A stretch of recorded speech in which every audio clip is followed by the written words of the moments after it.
The clock is always running in a city built on sinking ground.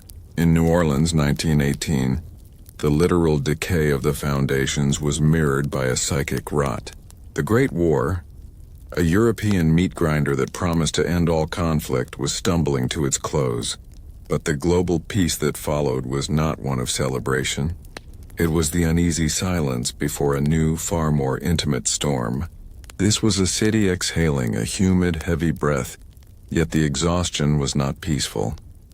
It was feverish. New Orleans was America's dark heart, the port where commerce and sin bled together, where European formality met Creole mystique. It was a place of secrets, and in 1918, those secrets began to scream. We must look beyond the gaslight charm and the nascent boom of jazz. Jazz, the sound of rebellion, vitality, and perhaps nervous distraction. The rhythm was a new pulse for a new age, but beneath that frantic beat, something ancient was stirring, a dread that no syncopation could drown out. It was the sound of an axe splitting wood, or worse, bone. The year did not begin with the Axeman. It began with the Spanish flu. History often focuses on the killer with the weapon, but the true terror of this time was the invisible killer, the global pandemic that swept through America's ports, leaving mountains of the dead. New Orleans was a crossroads for this sickness, a place where bodies accumulated faster than they could be counted. The psychological mandate established by the flu was simple, brutal, and utterly medieval. You could die at any time, for no reason and no one, not the city council, not the doctors, not the church, could stop it. The infrastructure of protection had already failed before the first murder weapon was ever swung. The public had been trained for panic, but here's the detail that truly matters. The war and the plague had fractured the social contract. Now imagine this broken world layered upon the city's intrinsic anxieties. The Italian-American communities clustered around the small grocery stores and bakeries were already viewed with deep, pervasive suspicion by the established Protestant and Creole elite. They were the other, easy to dismiss, easy to target. This is the tinderbox. The fuse was lit not by some supernatural fiend, but by a killer with an unnerving, brutal predictability. We must understand the psychology of the dark city. The streets of New Orleans were dim, the residences often single-story, close to the ground, with easy access through the thin screens of the southern summer. It was a place built for ease of movement and for easy intrusion. The year 1918 didn't just bring fear. It brought a fundamental physical violation of the home, the last bastion of safety. The Axeman didn't just kill, he destroyed the sanctity of the threshold. The attacks themselves, which we will detail in the next segment, were defined by a startling pattern. The victims were often targeted in their beds. They were overwhelmingly Italian immigrants, and the weapon was not a professional's tool, but a simple, readily available axe or hatchet, often stolen from the victim's own property. This speaks to a profound, sickening intimacy, a killer who uses your tools to undo you. The acts were savage, yet seemingly driven by a cold, calculating restraint. Pause and consider this image. Imagine the typical New Orleans shotgun house, narrow, deep, with one room leading into the next. Every sound is amplified, every shadow moves.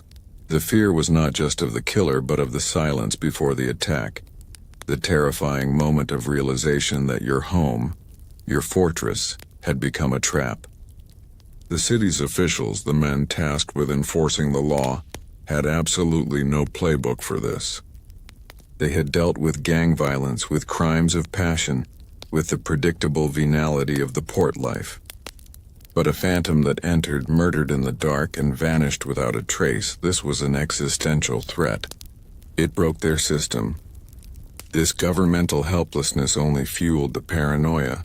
When the official response is confusion and failure, The vacuum is filled instantly by rumor and fear. People stopped trusting the police. They started trusting whispers. They looked at their neighbors. They looked at the dark corners of the French Quarter. The city did not see an individual killer. It saw a specter, a judgment, a force that the institutions they paid to protect them could not even name. This is the oldest human fear, the realization that when chaos arrives, the shields of civilization are paper thin.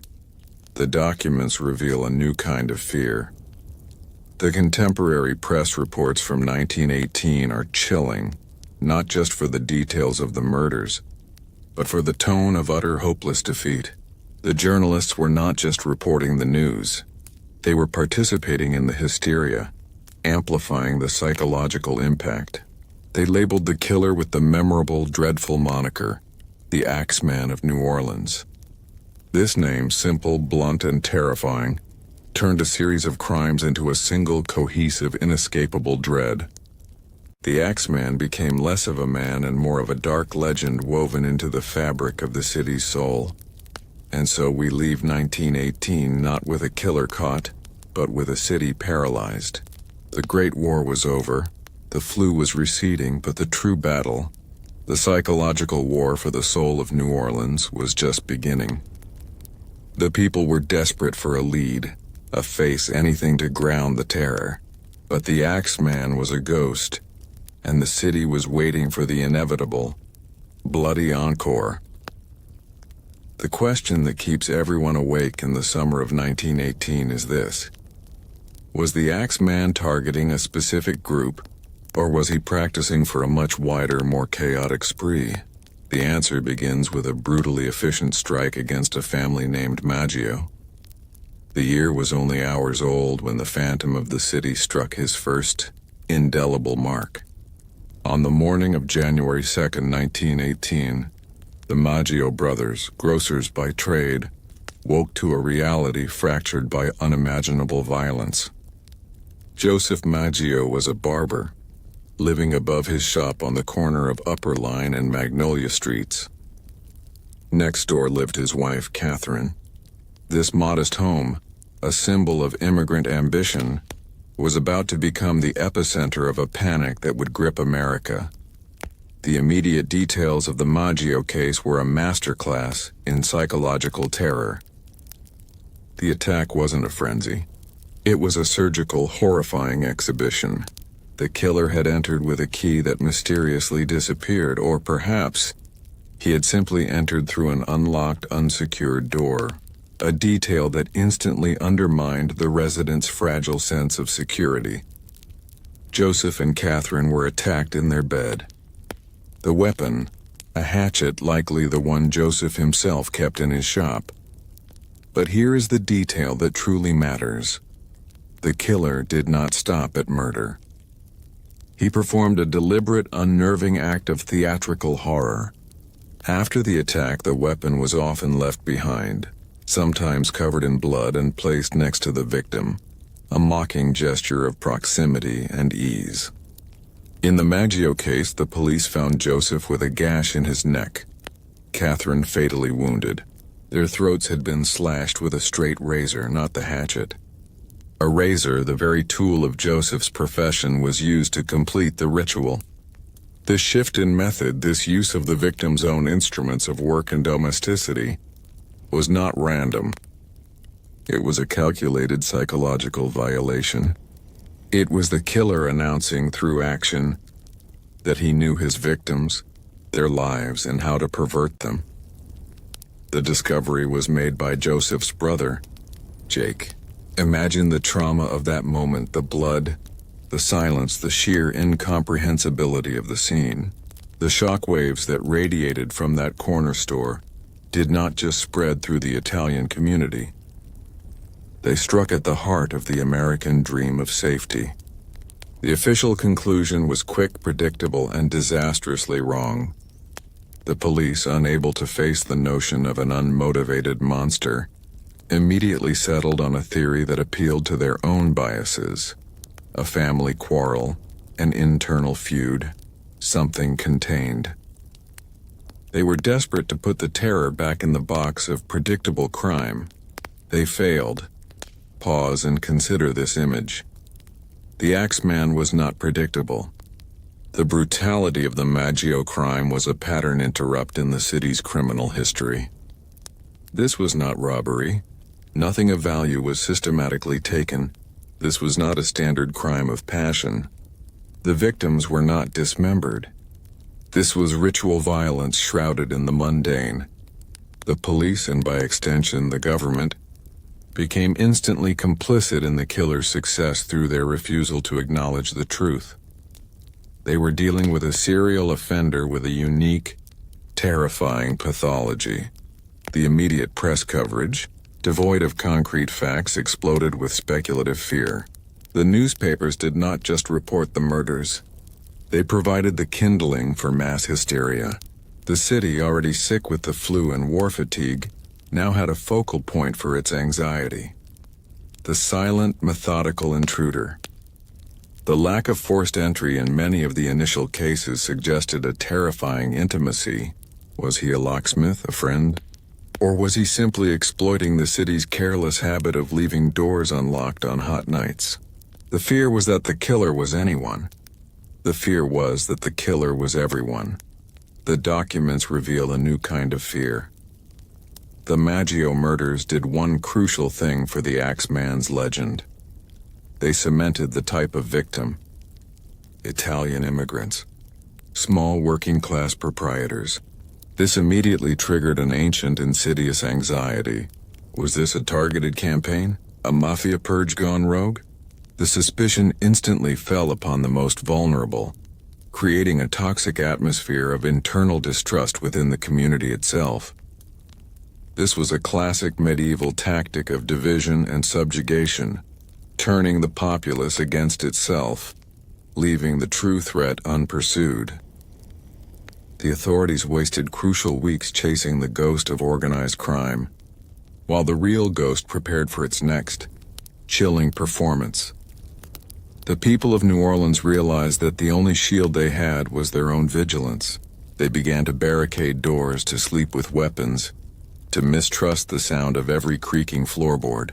The simple act of sleeping became a profound act of vulnerability, an offering to the dark. This established the ultimate psychological lock for the audience. The most basic need for rest and safety had been revoked by an unseen enemy. The trust in the system had vanished, replaced by the medieval wisdom of self-reliance, weapon in hand. The failure to connect the Maggio crime to the next brutal attack, just weeks later, would prove catastrophic. The police had their contained theory, but the Axeman was already planning to tear their theory, and the next, victim's home, to shreds. The question that now haunts the entire Italian community is whether the authorities are incapable of catching the killer, or whether they simply do not care. A terrifying psychological open loop that the next victim, a respected baker, will pay for with his life. The blood of the Maggios was barely dry, and the city officials were still mired in their false theories, when the Axeman delivered his undeniable psychological counterpunch. Weeks later, the terrifying cycle began again. The victim this time was Charles Cortamilia, a well-known and respected baker, another member of the vulnerable Italian-American community. Cortamilia and his wife Rosie lived near the corner of Upper Line and Jefferson, a location that proved the attacks were not confined to a single, easily contained district. The terror was mobile. It was spreading. The scene at the Cortamiglia home was both sickeningly familiar and disturbingly unique. Rosie and Charles were savagely beaten with an axe, but their 2-year-old daughter Mary was somehow spared. This detail, the arbitrary, chilling choice to leave one vulnerable witness unharmed, was a pattern interrupt that defied all conventional criminal logic. It suggested a killer driven not by pure frenzy, but by a twisted private set of rules. Was it mercy? Was it a deliberate act to leave a traumatized survivor who could tell the terrifying tale? thus maximizing the public's fear. The psychological impact of leaving a child in the presence of such carnage is an act of calculated malice that is difficult to comprehend. It weaponizes innocence itself. The police response to this second atrocity was a monument to institutional failure. They scrambled, they arrested, and they failed. They focused on a desperate, weak theory involving a former associate, Orlando Giordano, and his son, Frank, despite absolutely no physical evidence linking them to the crime. This was not a pursuit of justice. It was the government manufacturing a solution to quell the rising panic. They sacrificed two innocent men to the altar of public anxiety, hoping to convince the citizenry that the monster was caught. This betrayal, the willingness of authorities to prioritize perceived order over actual truth, is what solidified the deep, pervasive distrust that haunted New Orleans. The populace now had two enemies: the unseen killer and the visible failing system. The sheer vulnerability of the victims was the true genius of the Axeman's campaign. He targeted people who were awake only in the deepest, most vulnerable hours of the night, people whose daily struggle for survival and acceptance had already worn them down. They were victims of their own hard work, sleeping soundly after long shifts, utterly unprepared for the silent breach of their domestic space. They were not figures of power. They were the easily forgotten, and by focusing on the Italian community, the killer cleverly exploited the city's racial and ethnic fault lines, ensuring that the local police force would treat the case with less urgency, less fervor, than they would have for a crime committed against the established elite. But here is the detail that truly matters. The attacks continued to escalate throughout 1918, each one a hammer blow against the collective psyche. The final act of this initial wave came with the brutal murder of Louis Bessemer and his mistress, Harriet Lowe. Bessemer was an established grocer, not Italian, suggesting a terrifying expansion of the victim pool. Lowe would later offer a deathbed description: a tall, dark, heavy-set man. This fleeting, unreliable piece of testimony became the city's only phantom image of the killer, a face cobbled together from fear and shadow. The police, desperate for any lead, latched onto it, but the description was so vague it served only to increase the paranoia. Every tall, dark man on the street became a potential nightmare. The city was actively policing itself, tearing at its own social fabric. The escalating dread meant that New Orleans was no longer a city of jazz and celebration. It was a city of perpetual night watch. Every creak of the floor, every distant siren, every shadow thrown by the humid moonlight was a potential visit from the Axeman. The psychological state of the average citizen was one of learned helplessness. The system could not save them, and they could not save themselves from the unseen intruder.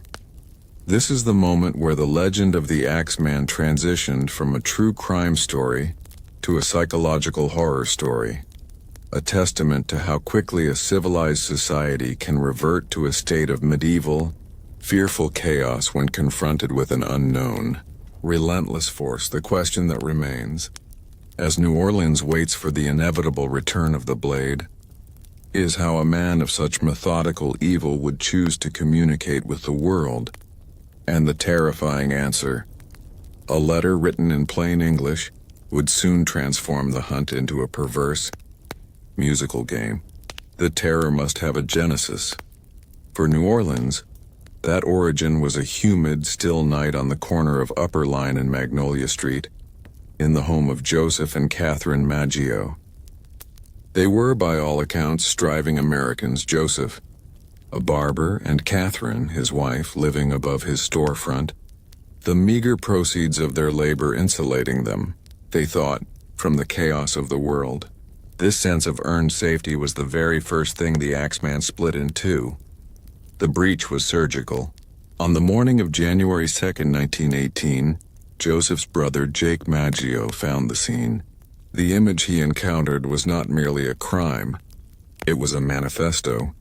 The killer gained access not through force that would have alerted the neighbors, but through a method that whispered of premeditation and ease. A panel in the back door was found chipped away, the now infamous subtle hallmark of the Axeman's entry. It was an intrusion that spoke volumes. The lock on your door is meaningless if the wood itself can be dissolved. This detail turned every door in the city into a piece of psychological kindling. Inside, the horror was intimate. Joseph and Catherine were attacked while they slept. The sheer brutal force was evident, but the true terror lay in the choice of weapons. Their skulls were crushed with a heavy, blunt instrument, the axe or hatchet itself, an item usually belonging to the Maggios, stolen from their own utility shed and deployed in their own bedroom. This act stripped the weapon of its utility and invested it with pure domestic malice. It was a violation that turned the implements of honest work into instruments of absolute annihilation. But here is the detail that truly matters. The killer's ritual was not complete with the axe. After the crushing trauma, Joseph Maggio's throat was slit from ear to ear with a straight razor. A razor, the very tool of Joseph's trade, the instrument he used daily to groom and refine. This second weapon, used only to finalize the kill, was the killer's personal signature. It was an act of profound psychological desecration, a mockery of the victim's identity. The killer was demonstrating not just control over life and death, but control over the very symbols of the victim's existence. He was a silent critic, a dark artist whose canvas was the fractured human body, and whose theme was the perverse corruption of the everyday. The initial police response was a disaster, a profound, almost medieval failure of the modern state. They arrived with preconceived notions, the first of which was to categorize the crime as a vendetta, a score settled within the Italian community. This was the easy answer, the one that kept the panic contained within a marginalized group. The police clung to this idea of internal conflict, a theory rooted in racial bias and a terrifying lack of imagination. They wanted a tidy crime of passion, not a phantom of methodical slaughter. The investigators failed spectacularly to secure the scene. They contaminated the evidence, allowed bystanders and journalists to trample the grounds, and crucially, they lost the killer's first calling card. The tools, the razor, the axe, were treated as simple evidence, not as the primary psychological text of the killer's methods. This institutional blindness ensured that the early investigation was not a pursuit of the truth, but an active cover-up of their own inadequacy. The people were left with a crushing realization. Their government was either unable or unwilling to protect them from this terror. Pause and consider this image. The news reports that followed were sensational, yet contained. The Italian grocer narrative took hold, solidifying the idea of a specific targeted threat. While this provided a temporary shield for the rest of the city, the Creole, the French, the Anglo-American elite, it cast a terrifying spotlight on the immigrant community. They were isolated, doubly victimized, by the killer's axe and by the prejudice of the police. This is the ultimate conspiracy against the American ideal. The system designed to protect is in reality designed to betray the vulnerable. This betrayal becomes the fuel for the coming hysteria. The initial psychological shock of the Maggio murders was the realization that the killer was a ghost in the machine. He left almost no trace, no reliable witnesses, and no clear motive of gain. He took the axe, struck with ferocious intent, and left the evidence of his hatred behind. The true horror was that the killer had demonstrated a terrifying principle. The effort required to commit murder was less than the effort required for the city to stop it. The bar for terror had been set impossibly low. The people of New Orleans realized that the only thing separating them from the Maggios's fate was the thickness of a wooden door, panel, and the chance whim of an unseen force. The city was now sleeping with one eye open, listening for the faint, unnatural sound of wood being cut away in the night. The documents reveal a new kind of fear. The pressure on the police was immense, but instead of adapting, they doubled down on their convenient prejudices. Their desperation would soon lead them to a spectacular unjust failure, arresting men based not on facts, but on the need to appease a panic-stricken city. The Axeman, sensing the confusion and the chaos he had sown, merely had to wait, watch, and prepare for his next, equally devastating introduction. The critical question following the Maggio murders is not, who was the killer, but rather, what specific terrifying object did the killer leave at the scene that transformed the entire case from a simple murder into a profound psychological statement, one that the police were desperate to ignore? The Maggio crime scene, chaotic and compromised, yielded a single undeniable psychological mandate. The Axeman possessed time. He did not rush. The use of two different weapons, the brutal, dull force of the axe followed by the precise, intimate slice of the razor, spoke to a level of control and ritual far beyond simple banditry. He was not a thief. He was a craftsman of fear, taking the time within the victim's sacred space to complete his terrible design. This detail terrified the public and utterly baffled the police. They were hunting a phantom operating on a timetable no sane killer would attempt. The pressure mounted instantly on the New Orleans Police Department. The city's high-ranking officials, fearful of losing their grip on public order, demanded an immediate visible result. In this climate of rising panic, the system betrayed itself. They didn't look for the truth. They looked for a convenient scapegoat. But here's the detail that truly matters. The target for their desperation was Orlando Giordano and his son. Frank Giordano was an elderly Italian man, a former associate of Joseph Maggio, with a history of minor disputes. The connection was tenuous, built on suspicion and racial prejudice, not evidence. The police quickly pushed the narrative. The Axeman was not a lone killer, but a settling of scores within the Italian underworld. A tidy, contained problem. The fact that the physical evidence directly contradicted this theory, with its signature panel cutting and the razor flourish, was willfully ignored. The arrest and subsequent trial of the Giordanos were not legal proceedings. They were a public ritual of placation. The police needed to present a body to the masses, a spectacle of justice to quell the hysteria. The men were convicted, their lives destroyed, not because they were guilty, but because the government needed to prove it was in control. This is the American anxiety in its rawest form. The realization that the system's primary function is sometimes to preserve its own image, even if it means sacrificing innocent lives. Yet even with two men locked away, the city's heart kept beating a nervous rhythm. The quiet that followed was not peace. It was the eerie silence of a predator lurking.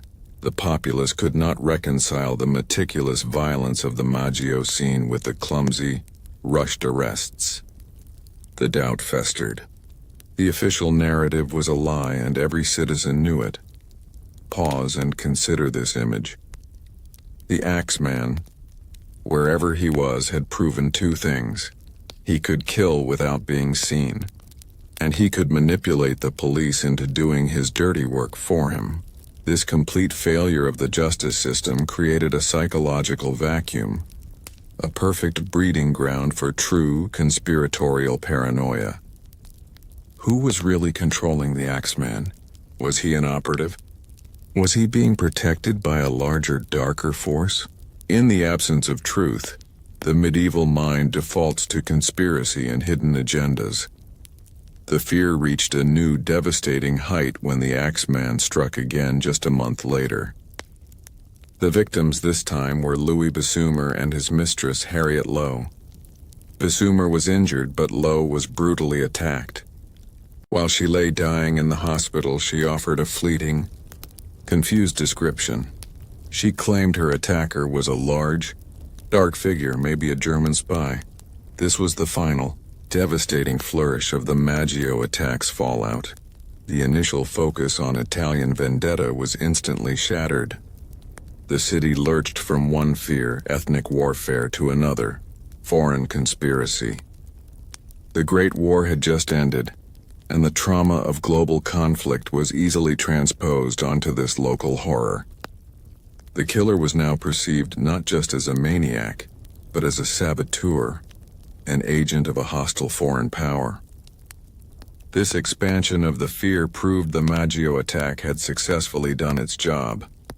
It had opened the gates of terror and confusion, allowing the Axeman to become whatever the terrified populace needed him to be. The legacy of the Maggio murder is not just the trauma of a single night, but the creation of a psychological template for the entire spree. The stolen axe, the specific targeting, the razor's edge of ritual, and the subsequent, catastrophic police failure. These elements combined to introduce New Orleans to a villain that transcended mere human criminality. He was a force that revealed the city's deepest societal wounds, its racism, its corruption, and its terrifying vulnerability to a single, relentless will. The critical question following the Maggio murders is not who was the killer, but rather, what specific terrifying object did the killer leave at the scene that transformed the entire case from a simple murder into a profound psychological statement, one that the police were desperate to ignore? The terror of the Axeman was defined not by his violence but by his methodology. The crimes were not random outbursts of mania. They were calculated, ritualistic, and possessed an unsettling, almost academic consistency. This consistency was the killer's calling card, a signature left in the splintered wood and the spilled blood that spoke more loudly than any human confession. To understand the psychological hold the Axeman had over New Orleans, one must analyze the three unwavering pillars of his modus operandi: the entry, the weapon, and the victim profile. The first and most unnerving element was the door panel removal. In nearly every attack, the killer avoided noisy, forceful entry. Instead, he employed a chisel or a sharp, fine tool to patiently remove a wooden panel immediately adjacent to the door's lock. This allowed him to reach through, unbolt the door, and step silently across the threshold. This detail is crucial for several reasons. Psychologically, it transforms the victim's home from a fortress into a flimsy container. It proves that the killer possesses patience, planning, and a bizarre lack of hurry. He was not panicked. He was methodical. He moved with the confidence of someone who knows he will not be interrupted, turning the most basic symbol of domestic security, the locked door, into a joke. This method of entry also tells us something profound about the physical nature of the attacker. While popular imagination painted him as a hulking, demonic figure, the need to carefully chisel out a panel suggests a person with the dexterity and, perhaps, the physical build to squeeze through a small opening. This ambiguity, a massive figure versus a slender, technical intruder, only amplified the paranoia. The killer could be anyone, but here is the detail that truly matters. The second pillar of the calling card was the weapon of opportunity. The Axeman almost never brought his weapon. He entered unarmed, choosing instead to steal an axe, hatchet, or razor from the victim's own shed, kitchen, or workplace. This is a masterstroke of psychological manipulation. It removed the logistical risk of carrying a bloodied weapon through the streets and, far more chillingly, it forced the victim to be murdered by their own property. This turned every single tool in the home, the objects of domestic comfort and labor, into potential instruments of death. It was the complete violent perversion of the home environment. This use of the victim's tools ensured that the Axeman's killings were not about his rage, but about his power over the victim's domain. He was announcing that he could take the implements of your life and use them to end it, leaving the bloody weapon behind like a mocking trophy. The police, of course, recognized this pattern, yet remained paralyzed. To admit this level of calculation was to admit the existence of a highly sophisticated, unmotivated serial killer, a concept the early 20th century New Orleans Police Department simply could not or would not process. Pause and consider this image. The third, and most devastating element was the victim profile. The overwhelming majority of the victims were Italian-American grocers or their families. This was not random selection.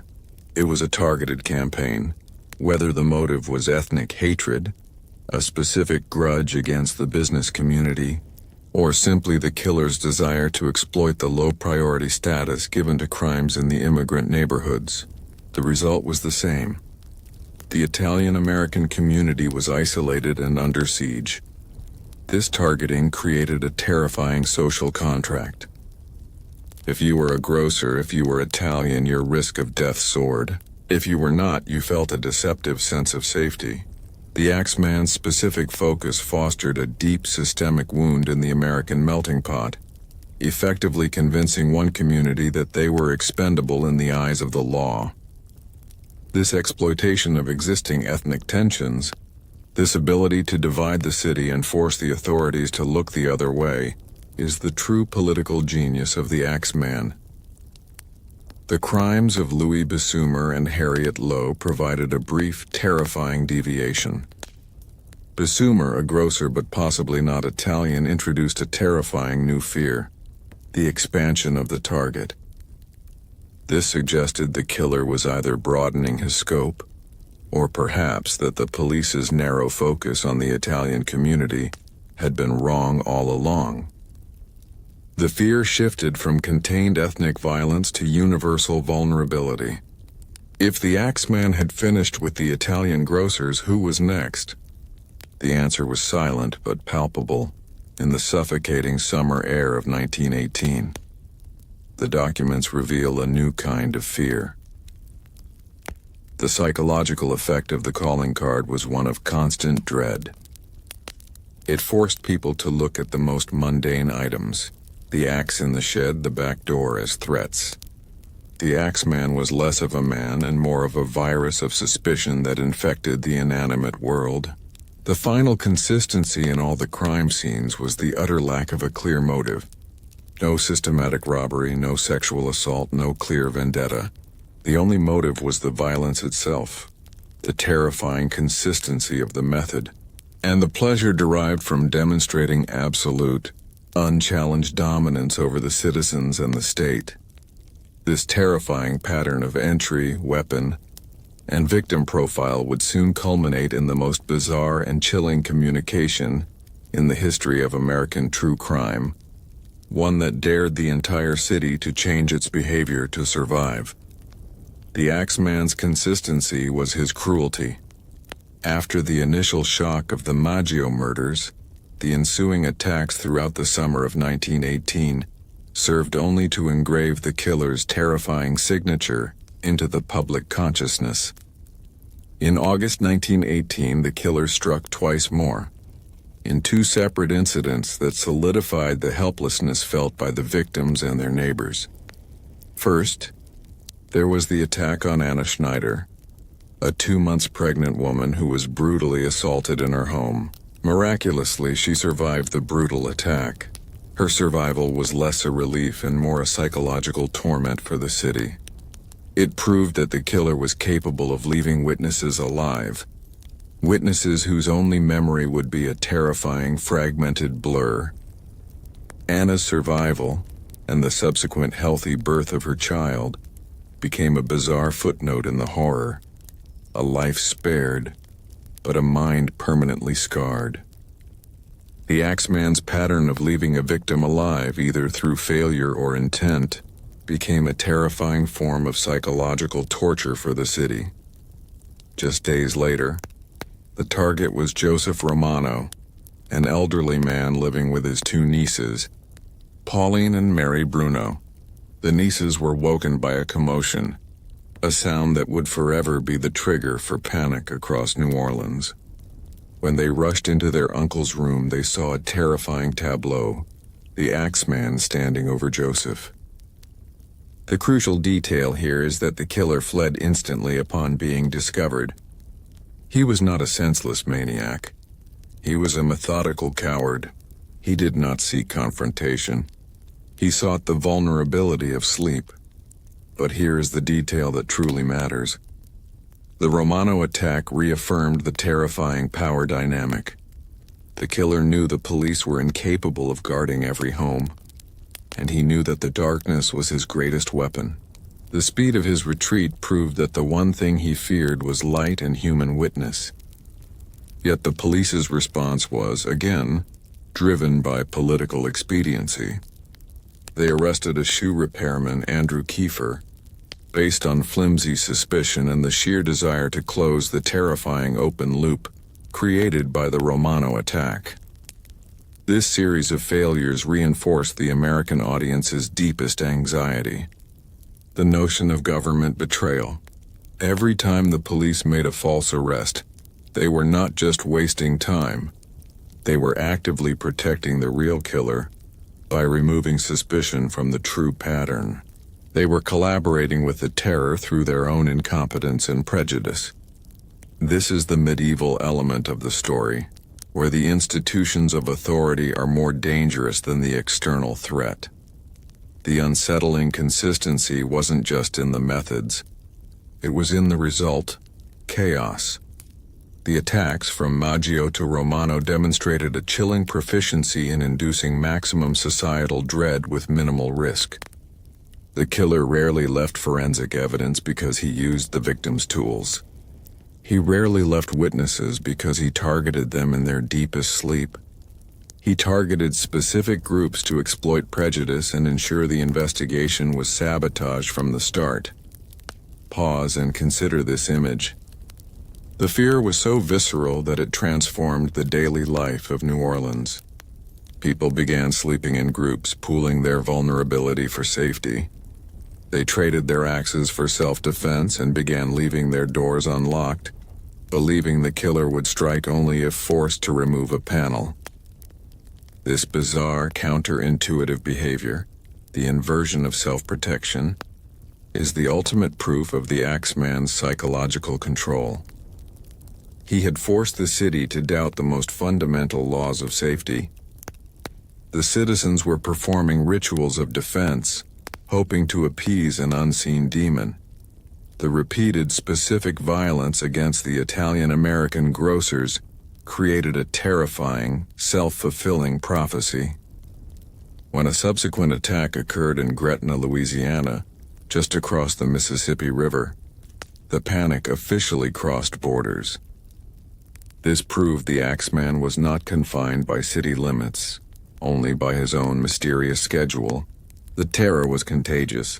It was a spreading blight that the police could not contain with any jurisdiction or any amount of manpower. The documents reveal a new kind of fear: the chilling consistency of the calling card, the chiseled panel, the weapon of opportunity. The attack in the dark was leading inexorably toward a final spectacular challenge. The killer had demonstrated his power over the victims and his control over the police. There was only one entity left to challenge: the entire city of New Orleans itself. The stage was set for a communication that would transform this true crime story into an unprecedented folklore event, one that remains the single most bizarre moment in the history of American serial terror. The silence could not last. The Axeman was preparing to speak. The crucial, terrifying shift in the narrative is this: after months of silence and shadows, how would the killer decide to break the silence and issue his ultimatum to an entire city? The pattern was set. The Axeman's method was his message, the complete subjugation of the domestic sphere. The attacks demonstrated a threefold violation: the violation of the door, the violation of the sleep, and the violation of the family tools. This consistency meant that every time the Axeman struck, he was not committing a new crime. He was reinforcing a known terrifying ritual. This terrifying predictability became a form of psychological warfare against the city itself, forcing the entire population into a state of chronic, hyper-vigilant dread. The only question left was how the killer would escalate his dominance from the methodical violence of the night to a direct, terrifying confrontation with the masses. The terrifying answer, a letter written in plain English, would soon transform the hunt into a perverse, musical game.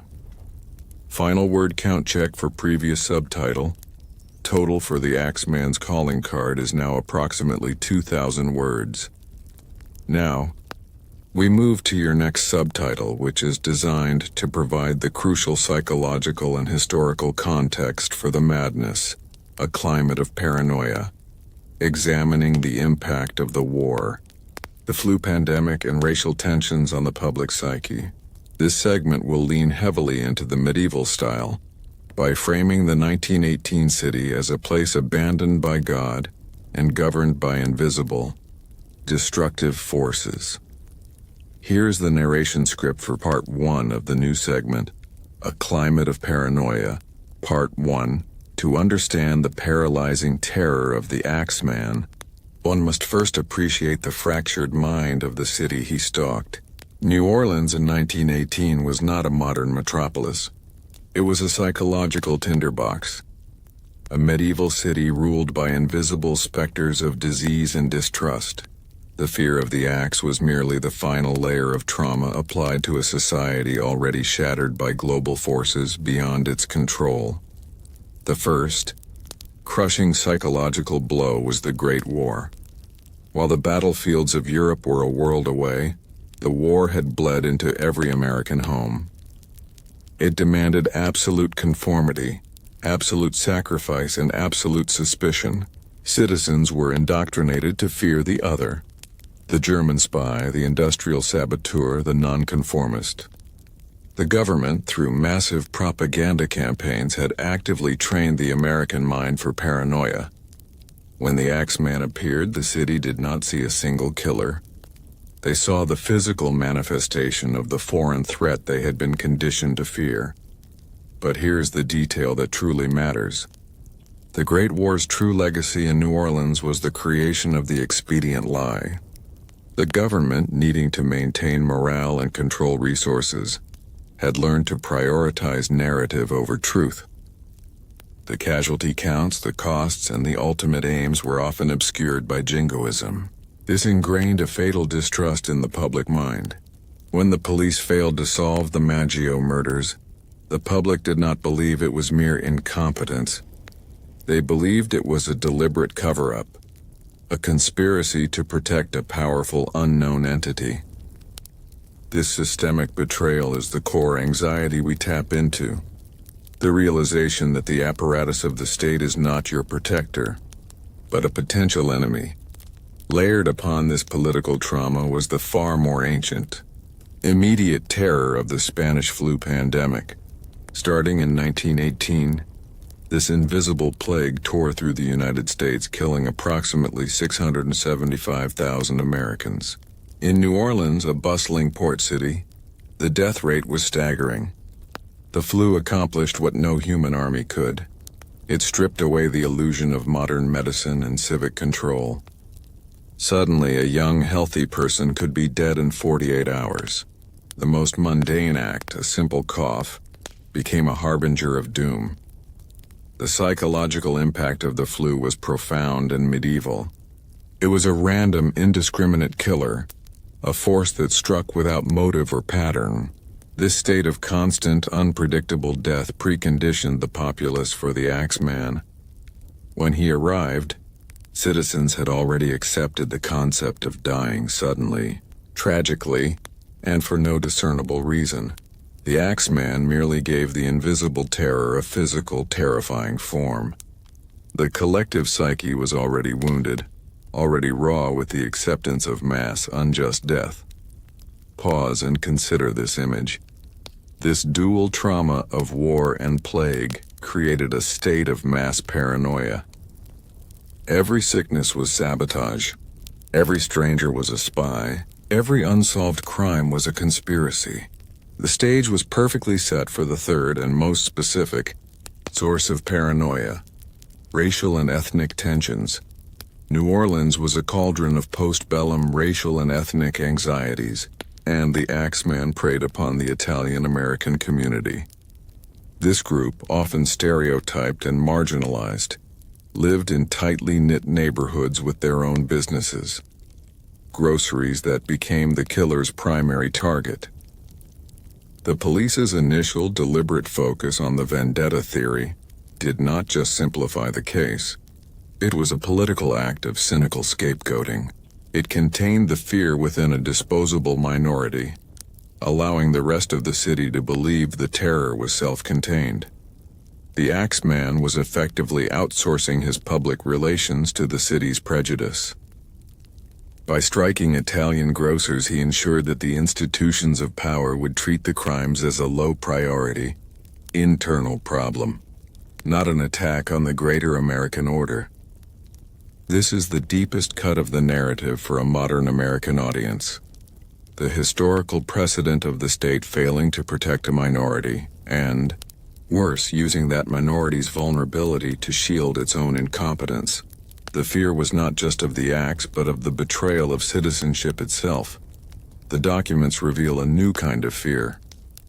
The combined weight of these three forces, war-induced suspicion, plague-induced fatalism, and systematic prejudice, transformed New Orleans into a city where chaos was the norm.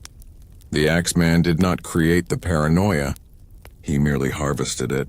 He found a populace already trained to look over their shoulders, already convinced that hidden forces were controlling their destiny, and he gave them a symbol for their dread.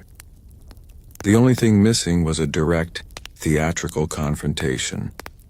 The question that defines this moment of ultimate paranoia is this: if the system cannot protect you, and the law actively betrays you, how do you defend yourself against a killer who chooses the very tools of your life as his weapons? The city's paranoia mutated from a generalized unease into a crippling active dread.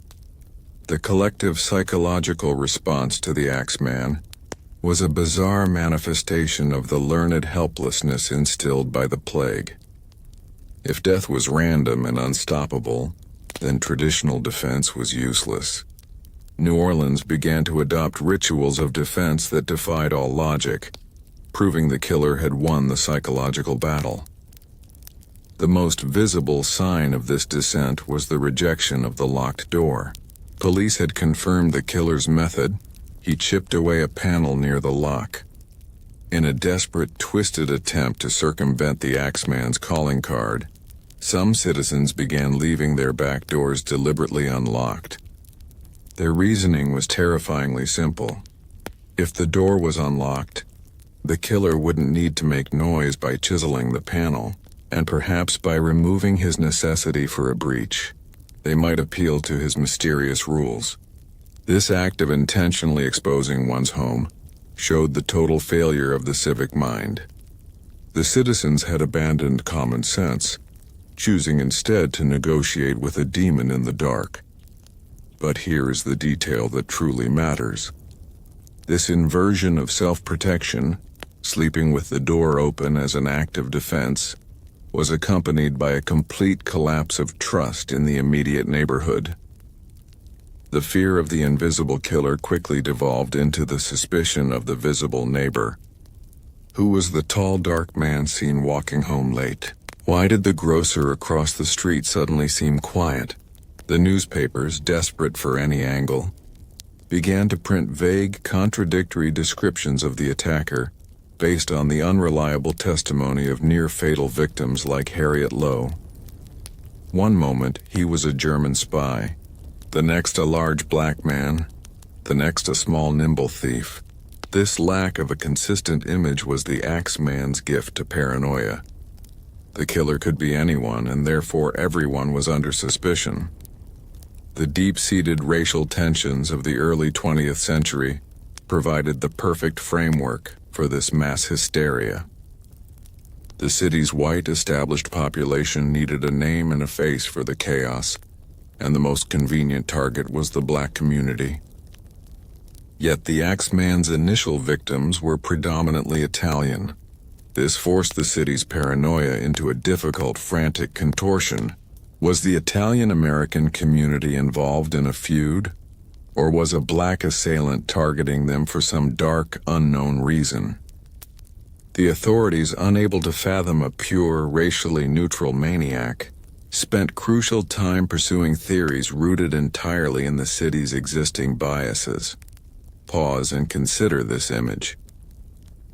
This official confusion ensured that conspiracy theories thrived. The failure to catch the killer after the Maggio and Romano attacks convinced the public that the Axeman was not merely one man, but a system, an agent of a larger plot. Was he being paid by a rival grocer syndicate? Was he an operative of the Black Hand, used to consolidate power? Or was the entire affair engineered by powerful interests to destabilize the Italian community and seize their businesses?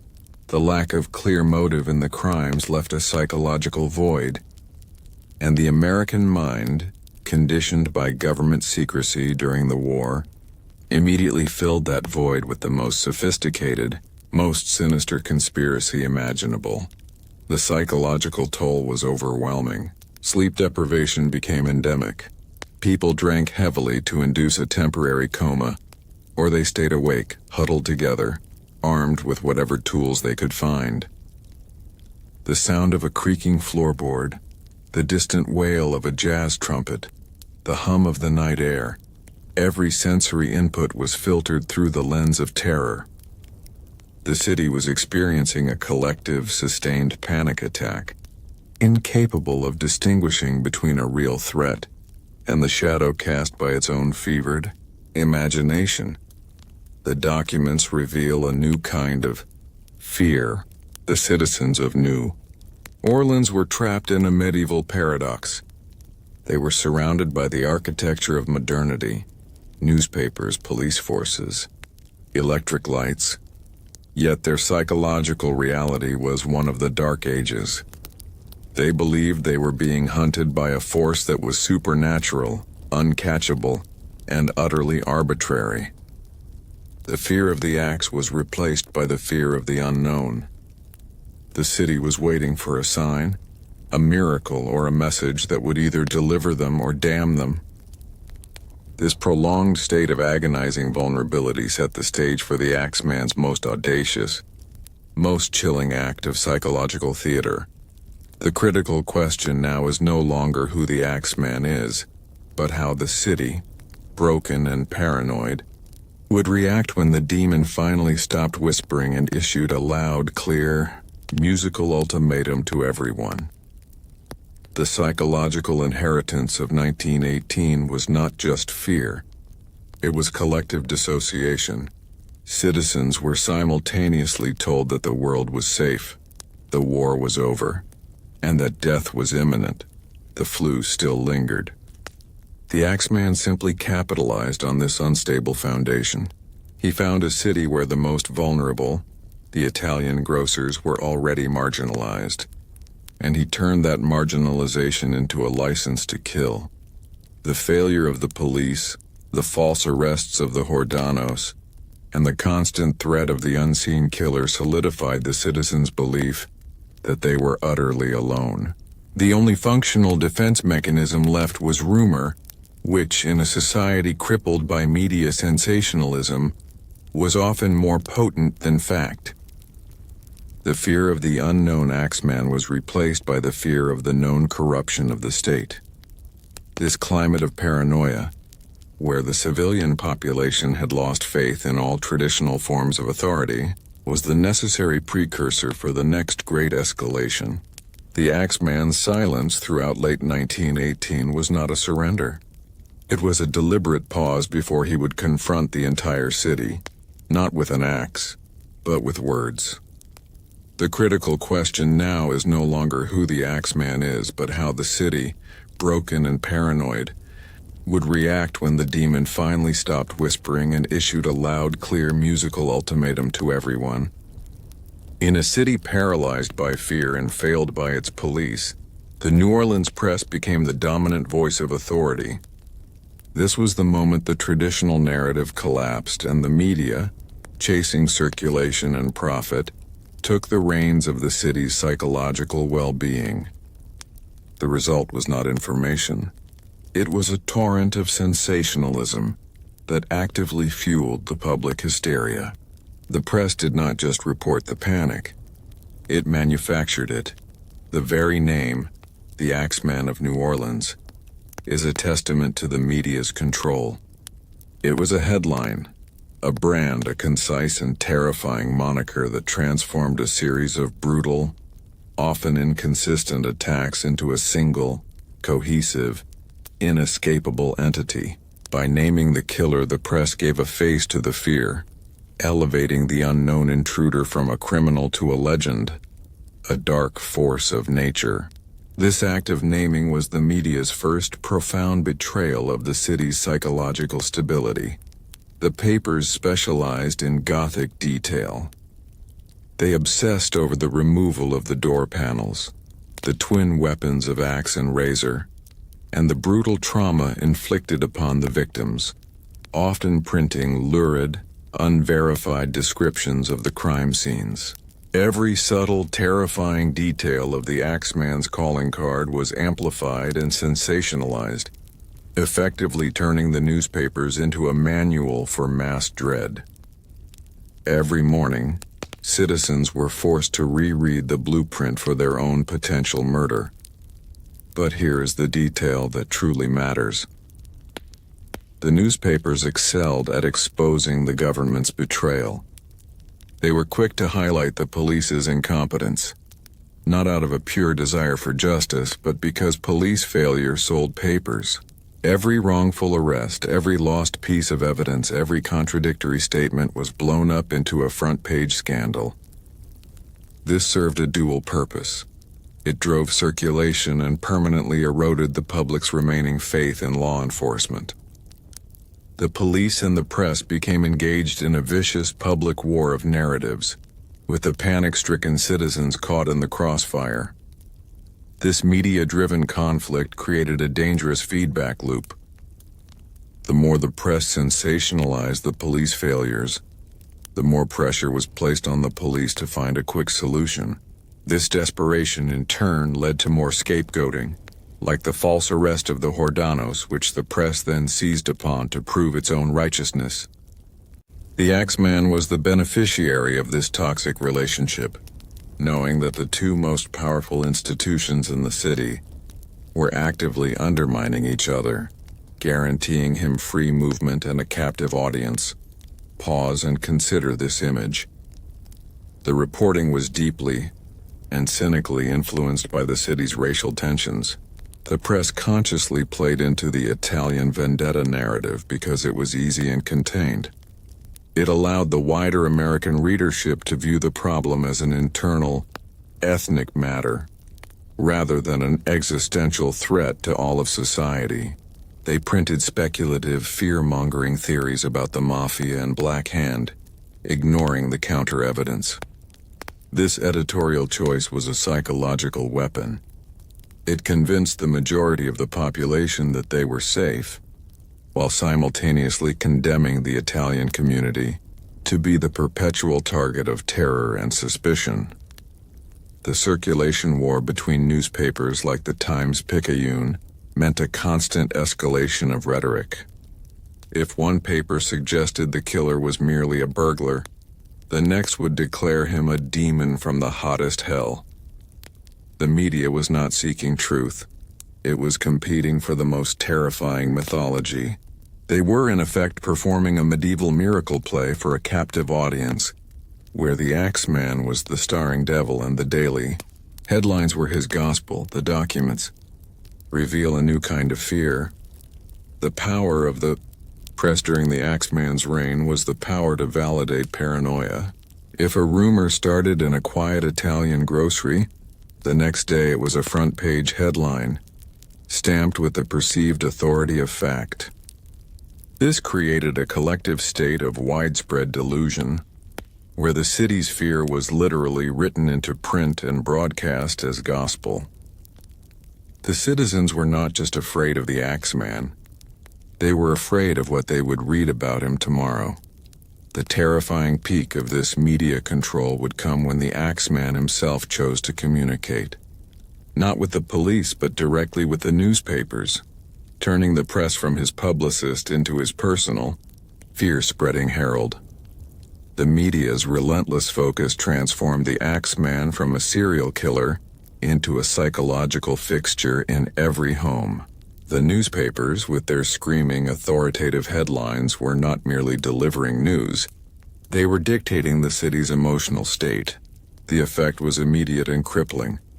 Public hysteria rose in lockstep with circulation numbers.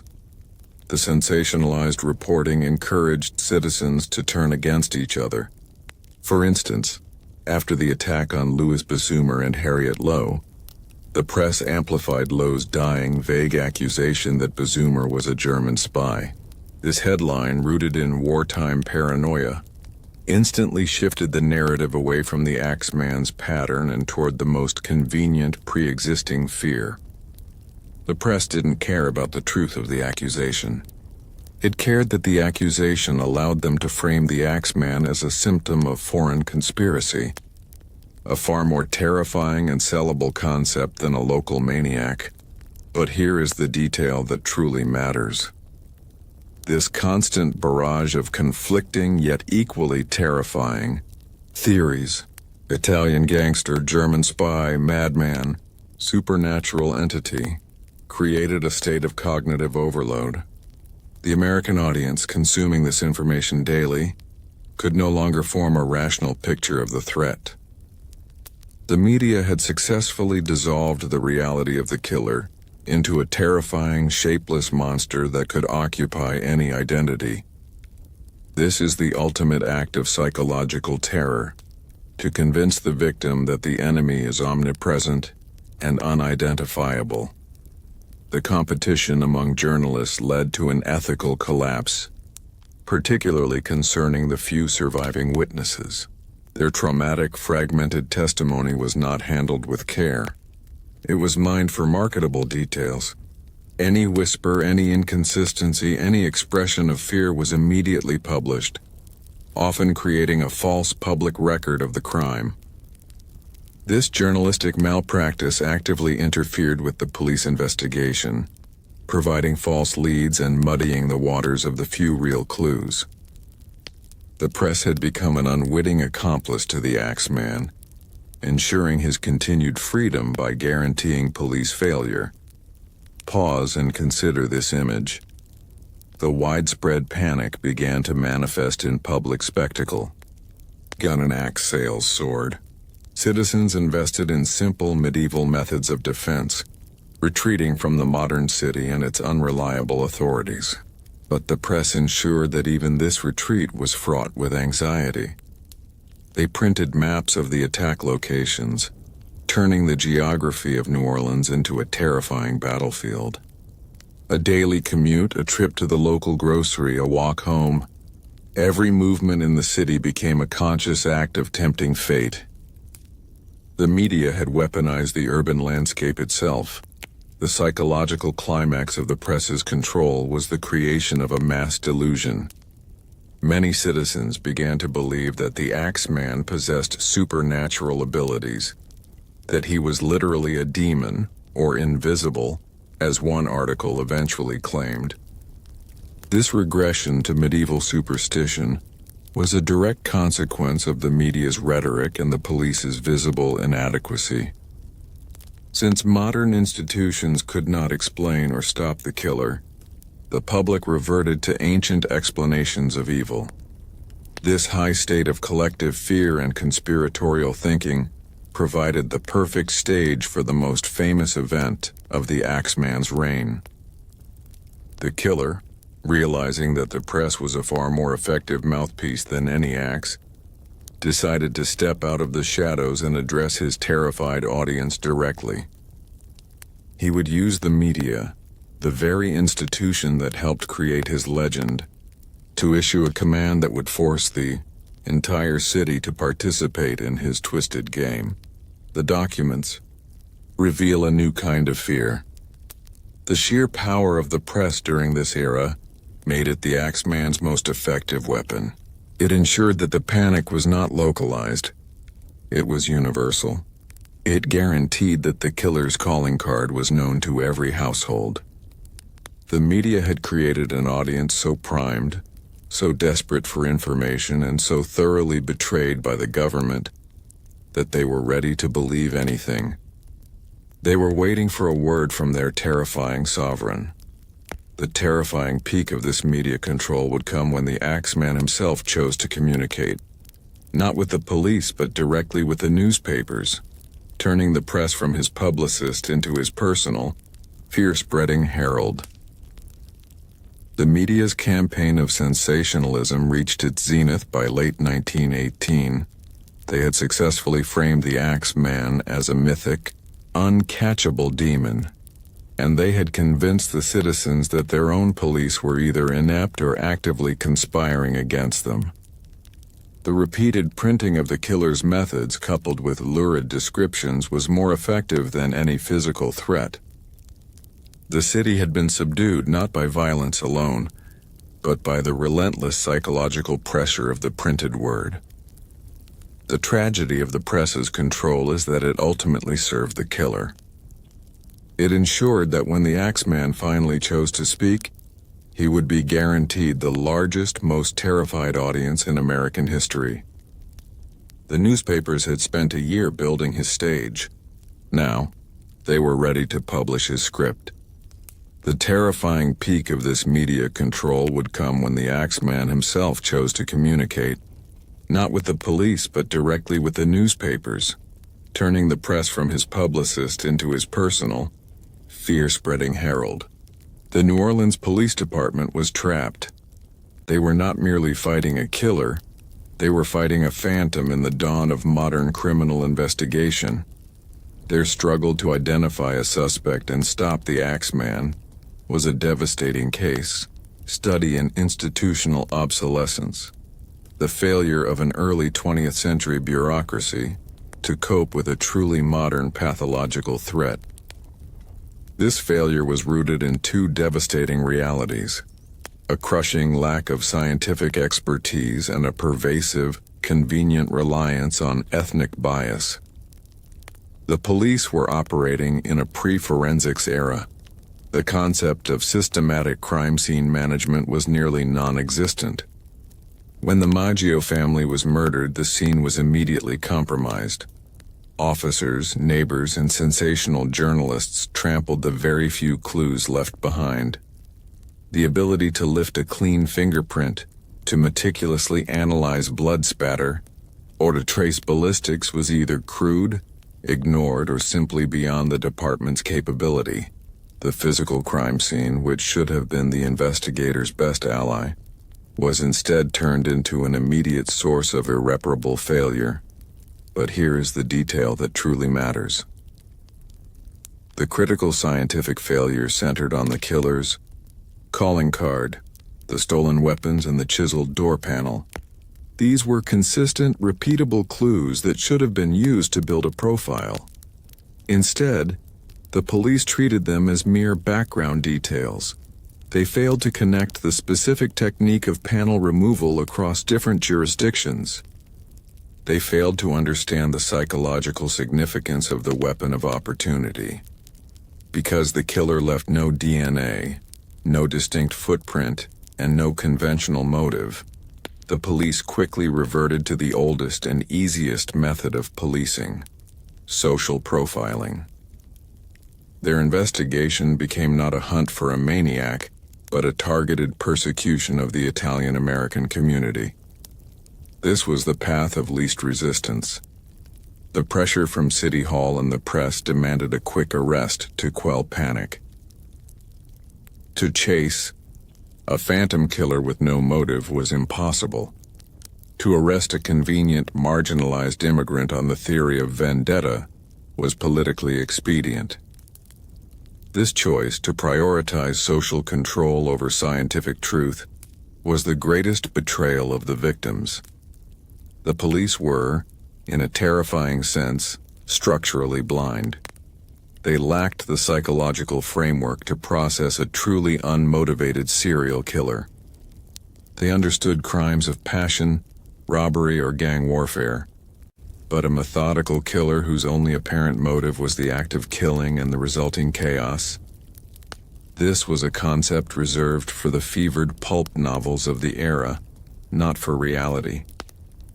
Their refusal to see the pattern as anything other than ethnic retribution became the primary mechanism that guaranteed the Axeman's continued freedom. Pause and consider this image. The mounting pressure led to a series of catastrophic false arrests. The case of Orlando and Frank Giordano stands as a stark monument to police failure. The two men were arrested, charged, and convicted based on flimsy testimony and the desperate political need to appease the terrified populace. This act was the most brazen manifestation of government betrayal. The police actively fabricated a solution to protect their own reputation, sacrificing the liberty of innocent citizens to control the hysteria. When the real Axeman struck again after the Giordanos were in custody, the police were plunged into a profound public crisis of faith. Their initial theory was shattered, but their investigative capacity was too weak to pivot. They had exhausted their social scapegoats and were left only with the terrifying, incomprehensible fact of the uncatchable killer. The entire department was paralyzed. A government entity exposed as fundamentally incapable of defending its citizens against a determined, resourceful, and psychologically advanced adversary. The city, in turn, retreated into the medieval certainty that they were ruled by powerful, unseen forces of corruption and darkness. The documents reveal a new kind of fear. The police failure was not an accident. It was an inevitable collision between a killer operating with modern psychological sophistication and a police force mired in 19th century prejudice and technology. The Axeman's success was largely the state's failure. This systemic collapse guaranteed that the next step in the saga would not be an arrest, but a communication. A demand issued by the killer that proved he understood the city's power structure better than the men paid to run it. The critical question is this: how would the police and the city's leaders react when their inability to find the killer was exploited by the killer himself, who issued an ultimatum demanding the entire city participate in a perverse, musical game of survival? The pressure on the New Orleans police was not just internal. It was amplified by the very nature of the Axeman's subsequent attacks.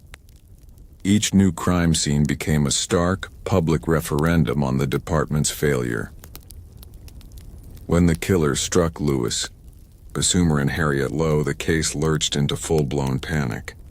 Lowe, on her deathbed, offered that fleeting, unreliable clue, the image of a German spy. The police, desperate to pivot from the embarrassment of the Giordano debacle, seized on this. They momentarily dropped the convenient Italian vendetta theory and embraced a new, politically safer narrative: wartime intrigue.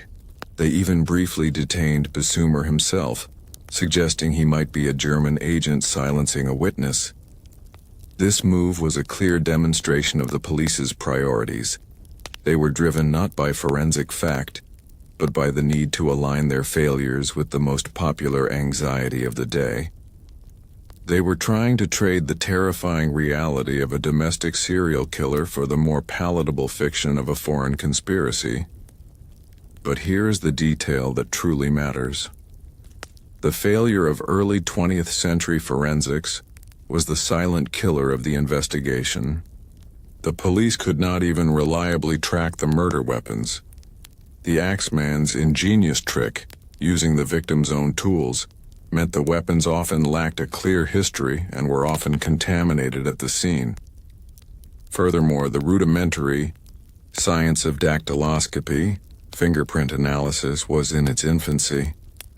Even if a print had been found on a chiseled door panel, the department lacked the centralized databases and the scientific authority to match it to a transient, unknown killer.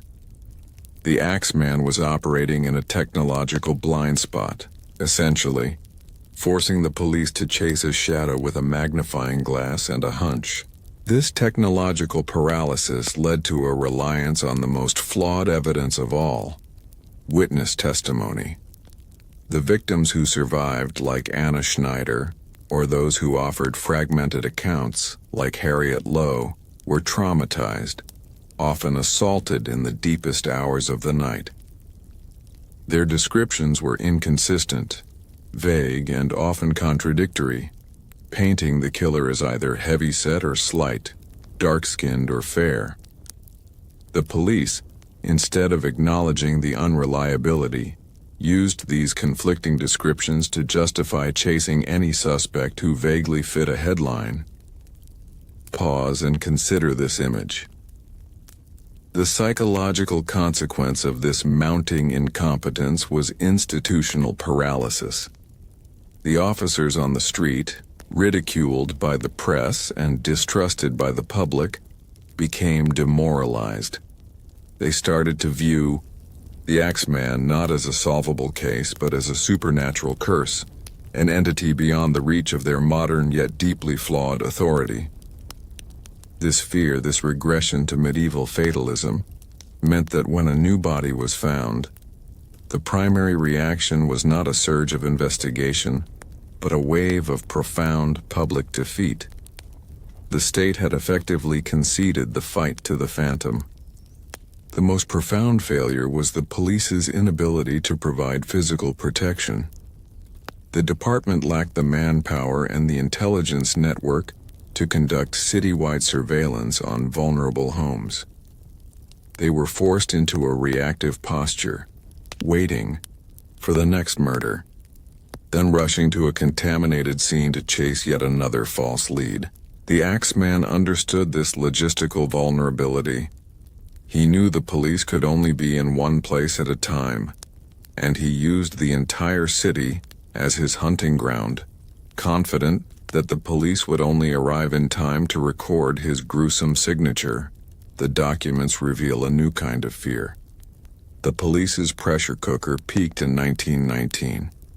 Having utterly failed to identify a suspect through conventional means, and having endured the public humiliation of the press, they had exhausted all internal resources. The department was now merely a spectator, a tragic actor in a horror play written by an unseen hand. The only way for the police to re-enter the narrative was if the killer himself granted them permission. The tension in the city was so immense that any communication, any sign from the killer would be received not as a threat to be managed, but as a dark, authoritative revelation. The police's weakness had handed the narrative control entirely to the Axeman. The critical question is this: how would the police and the city's leaders react when their inability to find the killer was exploited by the killer himself, who issued an ultimatum demanding the entire city participate in a perverse musical game of survival? The final conclusion of the police's struggle was not a capture, but a retreat.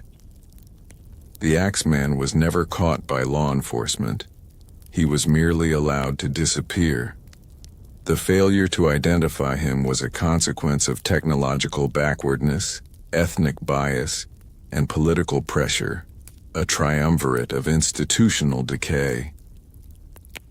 The police, unable to solve the mystery through science, politics, or force, were reduced to waiting for the demon to either strike or simply go silent. The entire city knew the truth. The law had abandoned them, and their fate now rested in the hands of the killer's whims. The critical question is this: how would the police and the city's leaders react when their inability to find the killer was exploited by the killer himself, who issued an ultimatum demanding the entire city participate in a perverse, musical game of survival? The terror of the Axeman did not stop with the axe. After each brutal strike, a second, more insidious violation occurred. The police, facing immense public pressure, abandoned the pursuit of truth and instead sought to manufacture a suspect.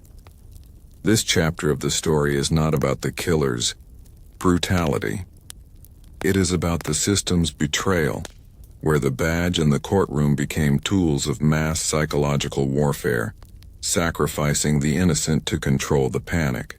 The police were operating under a single crushing mandate: find a body to satisfy the mob. Since the Axeman was invisible, the easiest target was a scapegoat, specifically the marginalized Italian-American immigrant community already targeted by the killer. This was a politically expedient choice, allowing the police to frame the terror as an internal community feud, keeping the panic contained away from the white, established elite. The truth was secondary to the maintenance of public order. The first and most tragic case of this betrayal was the arrest of Orlando Giordano and his son Frank. They were taken into custody just days after the Maggio murders.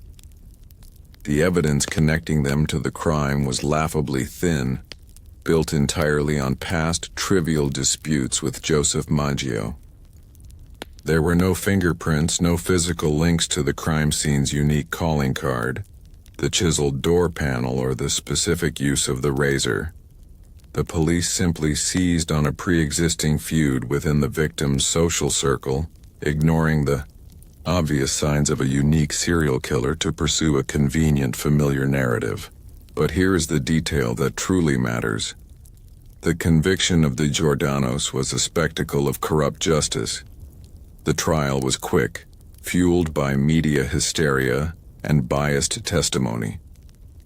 The state pushed the narrative of the Black Hand, or Mafia Vendetta, a trope that resonated with the public's prejudice and allowed them to dismiss the murders as immigrant crime. The system, the police, the prosecutors, and the courts conspired to create a false peace. They did not care if the Giordanos were guilty. They cared that the public believed the Axeman was caught. Their imprisonment was the government's lie, and the city's populace desperately bought into it. The psychological devastation was absolute. The state had effectively told the Italian community, "You are disposable." The law designed to protect them had become the very instrument of their persecution. This is the deepest, most corrosive theme of this era. The realization that the American justice system is not an impartial judge, but a political tool capable of crushing the vulnerable to protect the comfortable. Pause and consider this image. The Axeman's subsequent strike shattered this manufactured peace. When the killer attacked Louis Bessumer and Harriet Lowe after the Giordanos were already in custody, the police's entire edifice of lies collapsed. The reality of the uncatchable demon was exposed. The police were thrown into disarray, facing not just public ridicule, but the horrifying certainty that their own actions had led to the conviction of 2 innocent men, while the real killer was free and active. Their response to this humiliation was not accountability, but more reckless accusation. They pivoted instantly, first to the German spy theory based on Lowe's confused testimony, and then to other, equally ludicrous suspects. The focus remained entirely on the outer edges of society, the poor, the immigrants, the racially marginalized, never on a comprehensive, scientifically driven search. The failure was so profound that it led to the direct threat of mob justice. The citizens, having witnessed the police's failure and subsequent institutionalized betrayal, began to believe that the only path to justice was to take it into their own hands. If the police could not guarantee safety, then the law of the medieval town square would prevail. Every false suspect, every contradictory rumor printed by the press, became a potential target for mass violence. The documents reveal a new kind of fear. The period of wrongful accusation serves as the narrative's moral low point. It highlights that the most terrifying force in New Orleans was not the man with the axe, but the institutional corruption that used prejudice and desperation to destroy innocent lives. The police's relentless pursuit of false leads was a political strategy designed to manage fear, a strategy that failed catastrophically and proved to the American audience that their government would betray them before it admitted its own inadequacy. The ultimate question emerging from these wrongful accusations is this: why did the Axeman choose to attack the Italian community, knowing it would provoke the police into making convenient, prejudiced arrests? Was the Axeman deliberately weaponizing the city's corruption? The pursuit of false leads was not an accident of poor policing. It was a systematic effort to preserve the status quo at the expense of the innocent. After the catastrophic exposure of the Giordano fabrication, the police were forced to pivot, but their reliance on prejudice remained absolute. They never truly chased the pattern of the chiseled door or the stolen axe.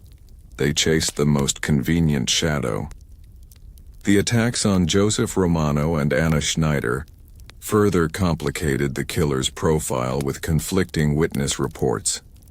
The police, instead of discarding the unreliable testimony, used it to justify a scattershot approach. They arrested men based on the flimsiest of associations or the vaguest of physical descriptions, creating a dark, rotating cast of scapegoats. Andrew Kiefer, the shoe repairman, was one such victim. A man detained on pure suspicion, his life momentarily shattered to satisfy the newspaper-reading public.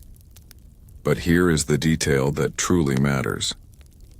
The true psychological terror of these wrongful accusations was the weaponization of racial profiling. By focusing overwhelmingly on Italian immigrants and later, vaguely described black men, following Harriet Lowe's confused testimony, the police created a dual enemy for the majority white population. This strategy successfully diverted attention from the structural failure of the police department itself. The media and the police were partners in a campaign that said, "The problem is not our incompetence. The problem is the type of people he is killing." This toxic narrative isolated the victims and shielded the authorities. This official cynicism opened the floodgates for mob justice. The citizens, having lost all faith in the courtroom, began to look for immediate, brutal retribution. The memory of the 1891 New Orleans lynchings, where a mob violently killed 11 Italian Americans, still haunted the city. The wrongful accusations and the blatant scapegoating stoked this fire. Every time a suspect, guilty or innocent, was paraded before the public, he faced a palpable threat of mass violence. Pause and consider this image. The fear of the mob became a terrifying mirror to the fear of the Axeman. One was the silent, methodical killer in the dark. The other was the loud, chaotic killer in the sun. The police, in their desperate scramble to find a suspect, actively risked igniting a race war and a widespread breakdown of order. The city was teetering on a medieval brink, where the organized authority had dissolved, leaving the populace to resort to ancient, brutal forms of self-defense and vigilante justice. The police were no longer the force of order. They were merely the moderators of chaos. The pattern became a horrifying cycle: attack, scapegoat, release, repeat. the release of innocent suspects after the true Axeman struck again, like the inevitable, release of the Giordanos after the terror continued, served only to further humiliate the police and confirm the public's belief in a deep, sophisticated conspiracy. The police had become trapped in their own lie. They could not admit the scope of the killer's pathology, so they were forced to continue chasing shadows and sacrificing the vulnerable. The documents reveal a new kind of fear. The enduring legacy of the wrongful accusations is the concept of justice as a commodity. In New Orleans, 1918, justice was not delivered based on evidence. It was purchased by public fear and paid for with the freedom and reputation of convenient targets. The failure to catch the Axeman exposed the fragility of the American ideal, revealing a system willing to sacrifice its moral integrity for the sake of political expediency. The people had been betrayed by the law, leaving them ripe for the most bizarre, controlling command imaginable. The ultimate question emerging from these wrongful accusations is this: why did the Axeman choose to attack the Italian community, knowing it would provoke the police into making convenient prejudiced arrests? Was the Axeman deliberately weaponizing the city's corruption? The final judgment on the period of wrongful accusations is that the police department's prejudice was the Axeman's shield. Their reliance on quick fixes and scapegoats allowed the true killer to move with impunity. The innocent were publicly shamed, imprisoned, and nearly lynched, all to satisfy a terrified audience and a failed government. This betrayal meant that, when the Axeman finally issued his ultimatum, the citizens were psychologically primed to obey him, having learned that the killer's word was more reliable than the state's promise of protection. The ultimate question emerging from these wrongful accusations is this: why did the Axeman choose to attack the Italian community, knowing it would provoke the police into making convenient, prejudiced arrests? Was the Axeman deliberately weaponizing the city's corruption? The final judgment on the period of wrongful accusations is that the police department's prejudice was the Axeman's shield. Their reliance on quick fixes and scapegoats allowed the true killer to move with impunity. The innocent were publicly shamed, imprisoned, and nearly lynched, all to satisfy a terrified audience and a failed government. This betrayal meant that when the Axeman finally issued his ultimatum, the citizens were psychologically primed to obey him, having learned that the killer's word was more reliable than the state's promise of protection. The ultimate question emerging from these wrongful accusations is this: why did the Axeman choose to attack the Italian community, knowing it would provoke the police into making convenient, prejudiced arrests? Was the Axeman deliberately weaponizing the city's corruption? The terror of the Axeman had reached a plateau. The public was paralyzed, the police were disgraced, and the media was in a frenzy.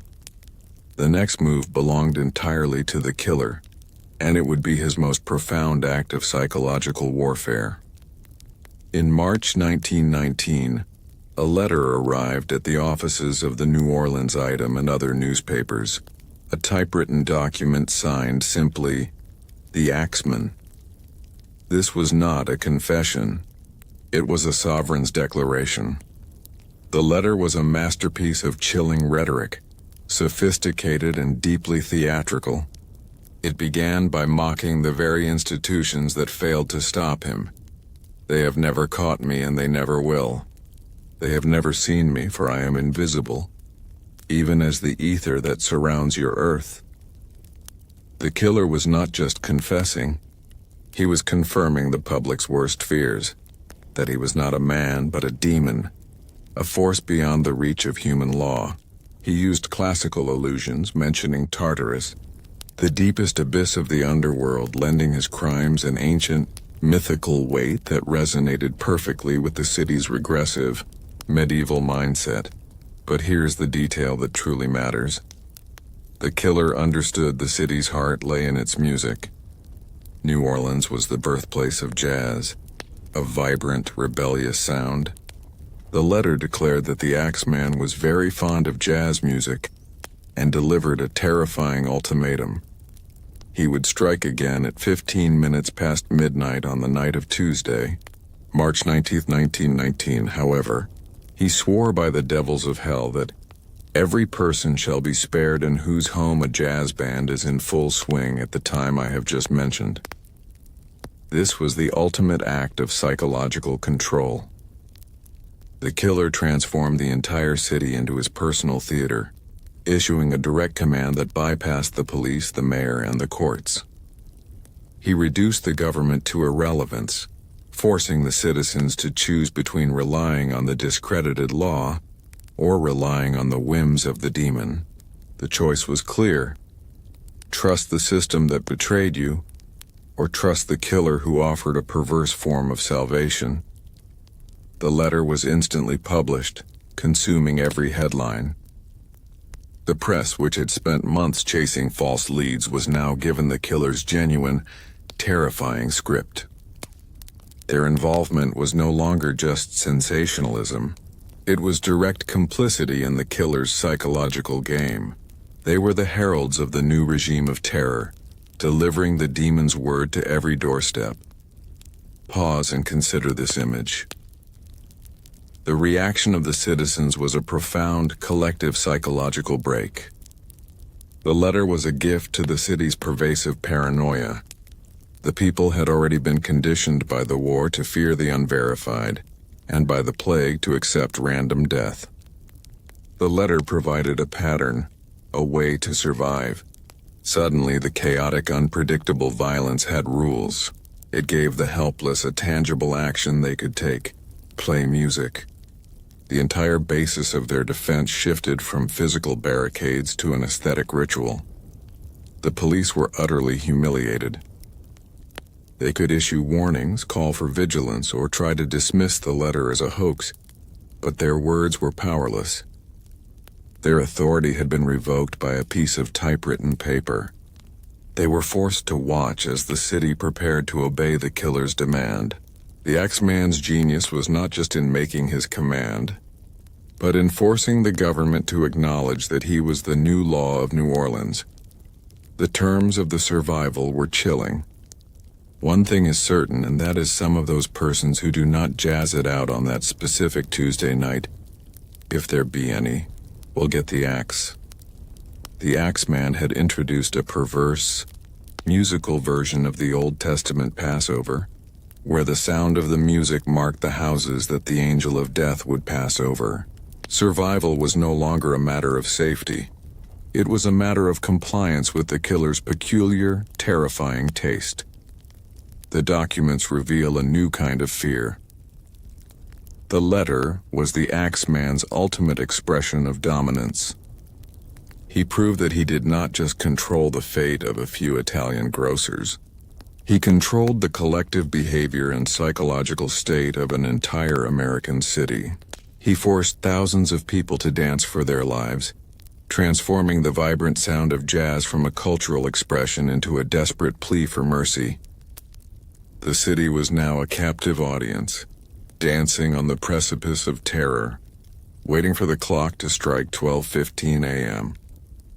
The critical question now becomes, what would the city choose to play, and what would happen in the eerie silence of those homes that refused to obey the demon's command? The moment the letter was published, the city erupted in a frantic yet chillingly organized compliance. The Axeman's ultimatum had achieved what the mayor and the police chief could not. It united New Orleans in a shared, desperate purpose. This was not civic spirit. It was the psychological reflex of survival, an ancient plea for mercy directed not at God but at the demon with the axe. The demand for jazz transformed the city's economy and behavior overnight. Music stores were emptied of records and phonographs. Professional and amateur musicians, often men from the same marginalized Black and Italian communities that the police had ignored, were suddenly the most valuable people in the city. They were hired at exorbitant prices, rushed from one home to the next, ready to play the continuous, desperate soundtrack to survival. The irony was profound. The music of rebellion and joy was now being used as a sacrament against death. But here is the detail that truly matters. The compliance was total. This total obedience to the killer's demand is the ultimate proof of the government's failure. The citizens had been so thoroughly betrayed by the institutions sworn to protect them, the police, the courts, the press, that they placed their full trust in the word of the killer. The system had lost its authority entirely, yielding its power to a single anonymous voice of terror. This inversion of power, this reliance on the word of a killer for salvation, is the narrative's peak of despair and fascination for the modern audience. The police response was a mix of impotent fury and logistical necessity. They declared the letter a hoax, yet they were forced to advise citizens to follow the killer's instructions. They deployed extra patrols, but their efforts were irrelevant. Their surveillance was rendered useless because the entire city was loudly participating in the Axeman's game. The police could not distinguish a jazz-playing home from a jazz-playing trap. The killer had successfully weaponized noise against the very forces of law and order. Pause and consider this image. As the deadline of 12:15 a.m. on Tuesday, March 19th approached, the tension became unbearable. Every sound was scrutinized. The noise of the city, a chaotic, layered symphony of amateur pianos, blaring phonographs, and professional bands, was the collective sound of fear. But for the people in the silent homes, the dread was absolute. These were the houses that couldn't afford a musician, or the traditionalists who refused to believe the demon's word, or the skeptics who maintained their faith in the failed police force. They were the marked sacrifices waiting for the sound of wood splintering. The fear reached its fever pitch just before midnight. The music was not joyous. It was frantic, monotonous, and continuous. It was the sound of a city performing a dark medieval-style exorcism, not with holy water, but with the syncopated rhythms of the New Age. The psychological energy invested in that single night was immense, a mass delusion that transformed one man's threat into a binding civic reality. This night was not about music. It was about the raw human need for agency in the face of inevitable chaos. The documents reveal a new kind of fear. The most chilling psychological aspect of the event was the shared ritual. For a single terrifying night, thousands of isolated individuals were bound together by a collective fear and a shared action dictated by a murderer. The Axeman had succeeded in forcing the populace into a single, massive act of submission, proving his control extended far beyond the crime scene and into the very core of human behavior. The city was awaiting not a random act of violence, but a judgment. The critical question now becomes, after forcing an entire city to dance for its life, what was the chilling result of the deadline, and how did that result solidify the Axeman's legend forever? The ultimate payoff of the infamous letter was the profound silence that followed the music. On the morning of March 20th, 1919, the city held its breath. The unthinkable had happened. No murders were reported. The Axeman had kept his word. Whether the letter was a prank, a shrewd criminal diversion, or the genuine command of a demonic entity was irrelevant. The perception was the only thing that mattered. The killer was a sovereign and his word was law.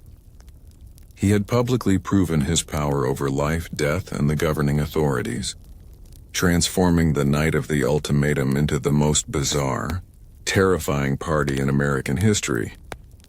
The critical question now becomes, after forcing an entire city to dance for its life, What was the chilling result of the deadline? And how did that result solidify the Axeman's legend forever? The city of New Orleans on the evening of March 19, 1919, was not preparing for a celebration. It was preparing for a sacrifice. The Axeman's letter, published just days before, had forced the populace into a collective, mandatory ritual. The ultimatum was clear: play jazz or face the axe. This was the killer's genius: to command survival through an act of submission, transforming the entire city into his personal, terrified orchestra. The psychological landscape was one of absolute submission.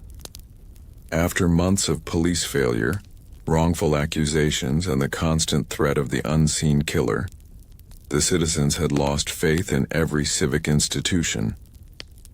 The government had failed to protect them. The press had only stoked the fear. The Axeman's word, because it offered a path to survival, however perverse, became the single most reliable source of law. The people chose to trust the demon over the badge. The logistics of that night were a frantic scramble.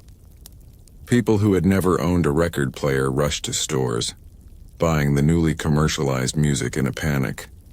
Those who owned instruments frantically gathered family members or neighbors to form impromptu jazz bands in full swing. The music itself was secondary. The noise was the defense. The sound became a protective shield, a psychological boundary against the phantom standing outside the door. But here is the detail that truly matters. The true terror of that night was the forced equality of fear. The Axeman had initially preyed upon the marginalized Italian-American grocers. But on March 19th, the fear was universal. The established elite, the wealthy families of the Garden District, were just as desperate as the working-class immigrants. They were all dependent on the same chaotic, syncopated sound to mark their homes as spared. For one night, the city's stringent class and racial lines were dissolved by the ultimate equalizer: mass terror. The sheer volume of music was deafening, a chaotic, continuous blast from every corner of the city. Yet for all the noise, the night was defined by a profound, agonizing silence, the silence between the notes, the silence of the streets emptied of ordinary traffic, and the silence of the unlit homes. Every pause in the music, every momentary break in the record, was instantly filled with a surge of panic. The thought that the shield had dropped and the executioner was near. Pause and consider this image. The police, while officially maintaining the hoax narrative, were utterly impotent. Their patrols were useless. The noise prevented any effective surveillance, and the killer, if he was truly observing, had a complete map of every household's psychological state. The Axeman had effectively turned the city's defense into a theatrical performance for his own consumption. The citizens were dancing not out of joy but under duress, fully aware that their survival depended on the pleasure of their tormentor. The night jazz saved New Orleans was, in essence, a medieval siege without walls. The populace was confined to their homes, performing a ritual designed by a hostile external force, waiting for the striking of the clock to signal whether they were marked for death or reprieve. The modern city had regressed entirely, its fate determined by superstition and the whims of an unseen ruler. The documents reveal a new kind of fear. The most chilling psychological dynamic of the night was the compulsion to believe. The alternative, to disregard the letter and risk certain death, was too profound. Rationality was discarded in favor of survival. The entire city became a psychological study in forced faith, demonstrating how quickly a civilized society will submit to the illogical when faced with an existential and seemingly unstoppable threat. The rhythm of the jazz was not a celebration. It was the metronome of their fear. The question that lingered in the morning light was this: did the music truly save them, Or did the killer simply choose a single night of silence to demonstrate the absolute, unchallenged reality of his power? As the hour of the ultimatum approached, the musical chaos of New Orleans reached a deafening, frantic pitch. This wasn't merely compliance. It was a desperate communal act of collective survival. Every note played was a whispered plea for mercy. The psychological mandate was so total that even those who vehemently disbelieved the letter found themselves playing music, realizing the risk of being wrong was infinitely greater than the humiliation of submission. The ultimate confrontation was with the clock.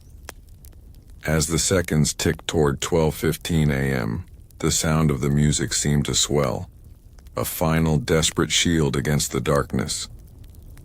This single moment, the deadline, was the perfect expression of the Axeman's power. He had forced an entire modern city to hold its breath and submit its fate to a single arbitrary timestamp. The moment the clock struck, the city entered a state of hypersensitivity, listening not for the music, but for the sound that would break the spell, the splintering of wood, the sound of an axe striking. But here is the detail that truly matters. The silence that followed the deadline was the most profound sound of the night. Across the city, the music continued, frantic, mechanical, fearful, but the expected violence never materialized. The minutes stretched into hours. The terrifying reality was this: the Axeman did not strike. This absence of violence was not a sign of peace. It was the ultimate calculated act of psychological domination.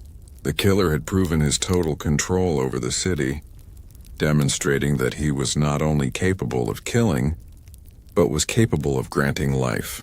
The morning after was defined by a bizarre, fragile euphoria, a sense of having survived a supernatural siege.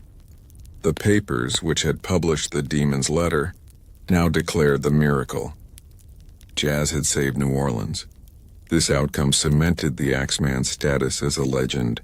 He was now a being who could set the rules of engagement and then follow them. A sovereign who enforced a terrifying, arbitrary law of music. Pause and consider this image. The official narrative of the police that the letter was a hoax was utterly crushed by the evidence of silence. The people's faith in the killer's word was vindicated, while their distrust of the authorities became permanent.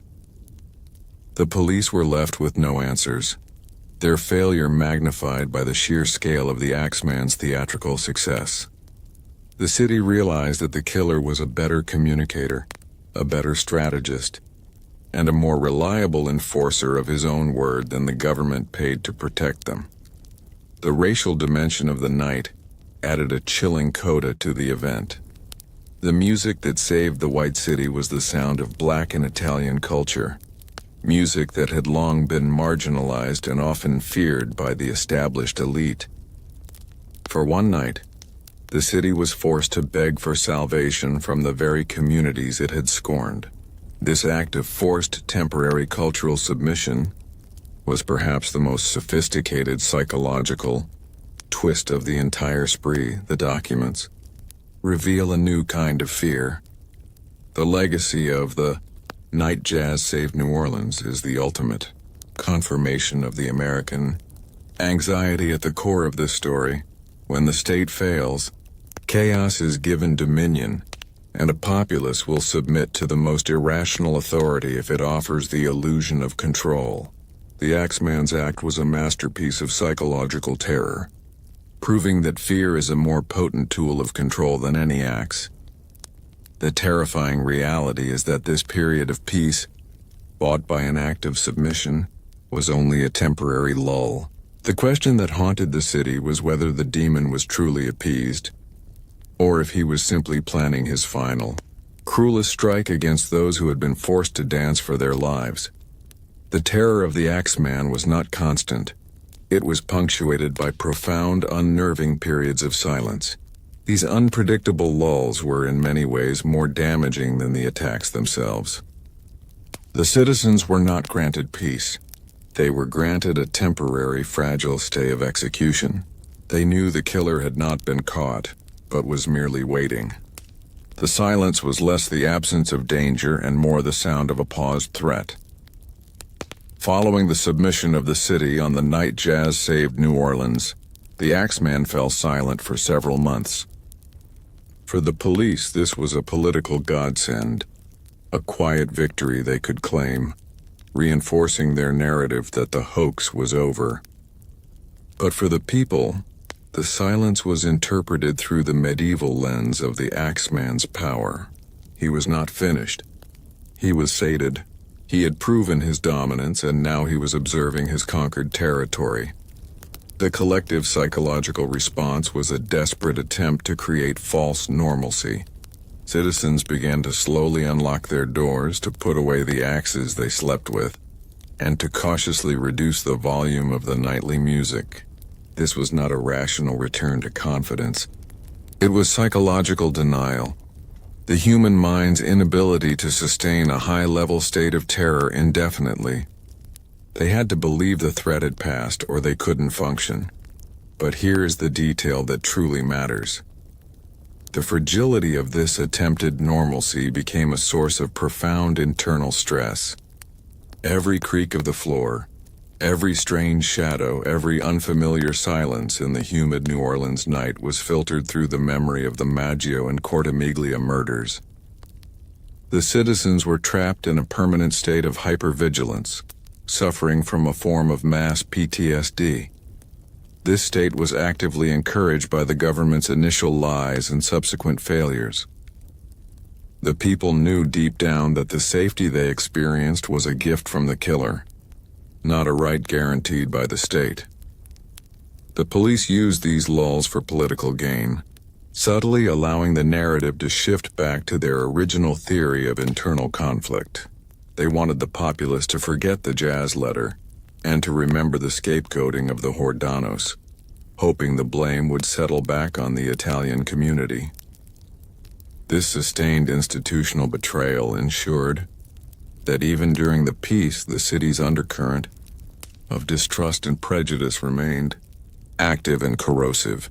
The American anxiety we find here is the fear of the quiet betrayal, the understanding that the lack of news is often not good news but simply a cover-up. The citizens had been conditioned to believe that when the police were silent, it was because they were incompetent or complicit. The lulls were terrifying because they eliminated the external marker of danger, the sound of the axe, and replaced it with an internal one, the constant, churning dread of the next inevitable strike. Pause and consider this image. The illusion was shattered in August 1919, after months of nerve-wracking quiet. The Axeman struck again, ending the fragile normalcy with devastating, predictable brutality. The victims were Steve Boca and his wife Sarah Lohman, a familiar pattern that instantly confirmed the collective fear. The killer was back, his methods unchanged, and the peace had been nothing but a cruel, temporary joke. The terror was amplified because the attack came after the city had allowed itself a moment of hope. The killer was punishing their brief lapse in vigilance. The return of the attacks proved a terrifying principle. The Axeman controlled not only the killings, but the timing of the city's collective fear. He was manipulating the emotional energy of New Orleans, making the lulls the low point before the next, carefully choreographed peak of terror. He understood that hope, violently shattered, is more potent than continuous dread. The documents reveal a new kind of fear. The final weeks of 1919 descended into a chaotic, fatalistic horror. The citizens, having failed to appease the demon and having failed to catch him, submitted to a state of profound learned helplessness. The city was waiting for the end of the spree, not because the police were close to an arrest, but because the killer's narrative arc demanded a conclusion. The final, brutal attacks of the Axeman would leave one last set of victims and lead to the most enduring, Controversial theory of how this medieval terror finally met its end. Not by the law, but by a chilling, private vengeance. The return of the Axeman in August 1919 with the attack on Steve Boca proved the terrifying principle of the lull. The killer controlled the city's emotional pulse. Boca, another Italian grocer, was savagely attacked, reinforcing the initial hateful pattern that the police had so carelessly ignored. The city's brief, fragile attempt at normalcy was violently extinguished, replaced by a renewed, deeper sense of fatalism. The renewed attacks in late 1919 demonstrated a terrifying lack of fear on the part of the killer. He struck rapidly, almost as if making up for lost time. Following the attack on Boca, the killer struck Sarah Lauman, an elderly woman attacked in her home. She was found badly beaten but survived the initial assault, only to die later from her injuries. The terror was now demonstrably indiscriminate in terms of the victim's age or sex, only requiring them to be asleep and vulnerable within their homes. But here is the detail that truly matters. The final, known attack in the Axeman's reign struck on the night of October 27, 1919, targeting another Italian grocer, Mike Pepitone. This crime was the climax of the spree, and it shattered the last vestiges of the city's hope. Pepitone was brutally murdered in his bed, the same signature violence that had opened the terror nearly 2 years earlier. The police response was, predictably, the same cycle of failure and scapegoating. They were no closer to a suspect than they had been on January 2, 1918. The profound psychological impact of this final wave was the realization that the police would never catch the killer. The official conclusion was a surrender veiled as a continuing investigation. The citizens now fully accepted their learned helplessness. They could not rely on the law, and they could not rely on the killer's whims for permanent peace. The terror had simply become a permanent fixture of life in New Orleans. Pause and consider this image. The great mystery is not how the spree began, but how it ended. After the murder of Mike Pepitone, the Axeman, the demon who had commanded an entire city to dance for its life, simply vanished. There was no final letter, no dramatic confrontation with the police, and no sudden arrest.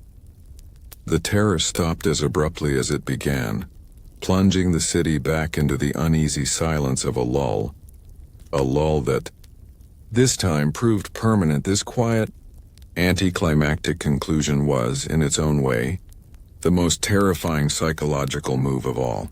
It denied the city the catharsis of justice.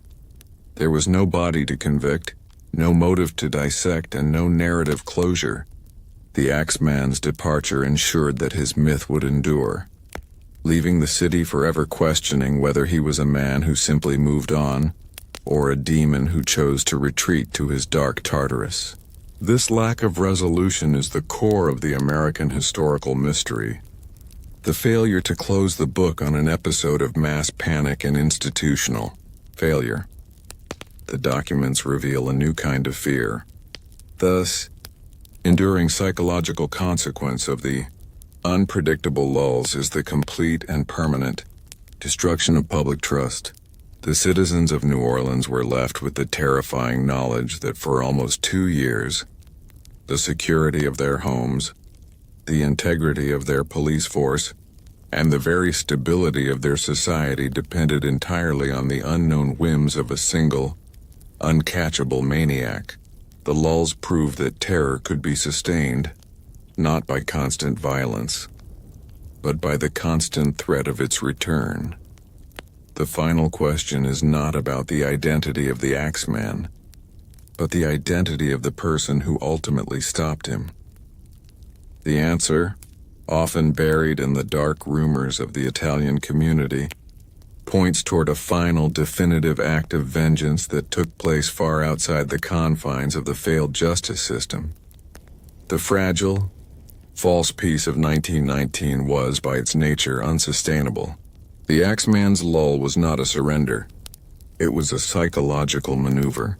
When he returned, it was not with fanfare, but with a series of quick, devastating strikes that signaled the absolute end of hope and the finality of the terror. These last victims were not just murders. They were the killer's punctuation mark on the entire saga, guaranteeing that the American government would never claim victory. The first blow to the false normalcy was the attack on Steve Bocca in August 1919. Bocca, yet another Italian grocer, was assaulted in his bed, mirroring the signature violence and method of the first Maggio attack. The terrifying message was clear: nothing had changed. The police were no closer to an answer. The immigrants were still the targets, and the city's defensive rituals were utterly meaningless. The public's brief faith in the jazz pass was exposed as a temporary, coerced submission, not a permanent solution. The return of the Axeman instantly plunged New Orleans back into the medieval psychological state, a time of intense dread, where citizens knew their safety was entirely dependent on the killer's whim. This renewal of fear was arguably more damaging than the initial attacks, because it came after the city had tried and failed to reclaim normalcy. Hope, when brutally extinguished, leaves behind only profound fatalism. But here is the detail that truly matters. The attacks of late 1919 escalated the indiscriminate brutality. The killer moved from targeting married couples to striking an elderly woman, Sarah Lauman. Lauman was found unconscious after a brutal assault, clinging to life only briefly before succumbing to her wounds. This expansion of the target profile, from the business-owning immigrant family unit to any vulnerable person sleeping in their home, demonstrated the killer's ultimate psychological freedom. He was no longer bound by any perceived pattern or logic. He was simply striking at the city's vulnerability itself. These final victims confirmed the total failure of the state. The police once again scrambled. They chased rumors, they detained the wrong people, and they offered nothing but hollow assurances to a public that had been betrayed too many times. The citizens realized that the official investigation was merely a bureaucratic exercise, a performance of competence designed to manage public relations, not to catch a killer.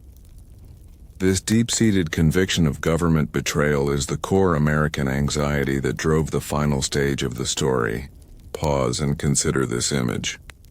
The final decisive attack came on October 27, 1919, targeting Mike Pepitone, another Italian grocer.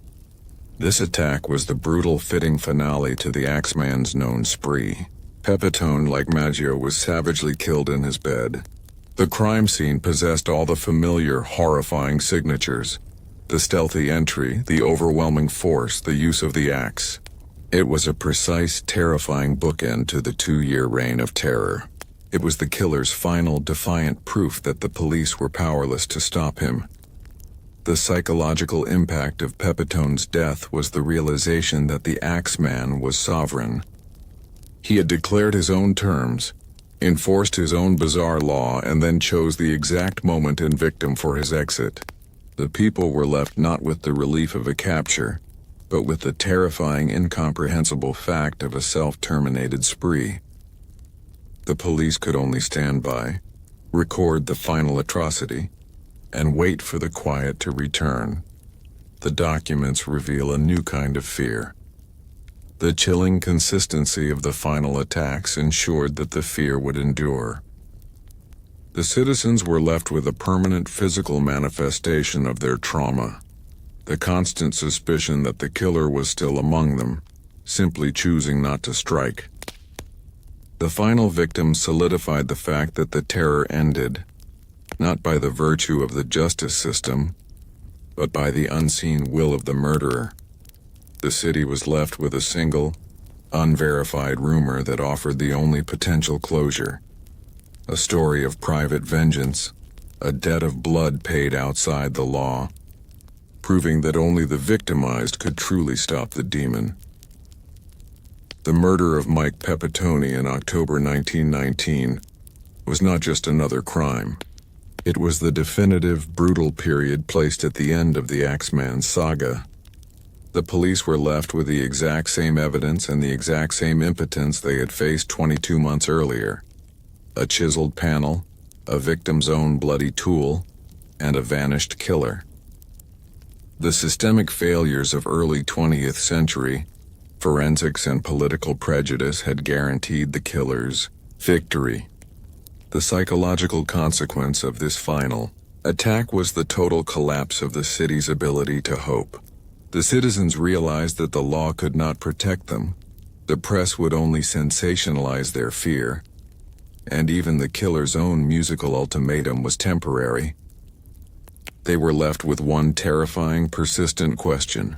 Why did the killing stop? But here's the detail that truly matters. The unanswered silence that followed Pepitone's death became the final, chilling act of the Axeman's reign. The killer, who had previously issued theatrical threats and orchestrated mass submissions, simply disappeared. There were no more attacks attributed to the Axeman. This silence was received by the city not as peace, but as a deep, medieval curse of unresolved dread. They couldn't celebrate because they knew the killer was uncaptured, unpunished and perhaps still among them, merely observing the psychological damage he had wrought. The failure of the official investigation to explain the spree's cessation guaranteed that the public would generate its own, darker truth. If the government could not deliver justice, then justice must have been delivered outside the law. This concept immediately revived the deeply ingrained fear of organized crime and private vengeance that haunted the marginalized communities. This gave immediate and fertile ground to the most enduring and controversial theory of the Axeman's demise, the story of Frank Joseph. Pause and consider this image. Years after the spree, a woman named Esther Albano claimed that her former husband, a man named Frank Joseph, was the Axeman. She claimed Joseph was killed in Los Angeles by Pepitone's widow, who had tracked him across the country to deliver private, definitive justice. This theory, unverified, speculative, and built on hearsay, offered the public the catharsis that the police had failed to provide. It spoke to the profound American desire for self-reliance and private retribution when the system fails. The popular embrace of the Frank Joseph theory is a telling psychological moment. The citizens were willing to accept a story of extrajudicial murder, a violation of the very law the city was built upon, because it was the only narrative that offered finality. It confirmed their suspicion that true justice could only be found outside the corrupted boundaries of the New Orleans police and court systems. The city preferred the certainty of vengeance to the endless uncertainty of government incompetence. The Durer documents reveal a new kind of fear. The final victims solidified the Axeman's legacy not as a man, but as a symbol of chaos. His reign ended in a profound act of institutional failure, fueling a myth that remains unsolved because the true resolution, the one the people prefer to believe, was achieved through a dark, violent act of private justice. The final silence of the Axeman proves that he was, until the very end, in complete control of his own terrifying narrative. The only way he could be stopped was by an equally determined anonymous act of vengeance, completely bypassing the law he had spent 2 years humiliating. The final segment will dissect the Frank Joseph story and analyze how this preference for vigilante justice over systemic justice cemented the Axeman's reign as the ultimate story of American institutional betrayal. The terror ended not with a bang, but with a sudden, unnerving silence. Yet the disappearance of the Axeman only amplified the central mystery. Who, or what, was he? The identity debate became the final battleground in this saga, a struggle between historical fact, psychological possibility, and the prevailing societal fears of New Orleans. The inability of the police to name the killer guaranteed that the public would generate an endless, conflicting array of terrifying truths. The oldest, most politically convenient theory was the organized crime narrative. Because the killer overwhelmingly targeted Italian-American grocers, the police and media instantly framed the attacks as a mafia vendetta or a Black Hand extortion campaign. This theory was easily digestible, played perfectly into the American public's existing prejudice against Italian immigrants, and, most importantly, allowed the police to abdicate responsibility. But here is the detail that truly matters. The problem with the organized crime theory is that it fundamentally contradicts the methodology of the attacks.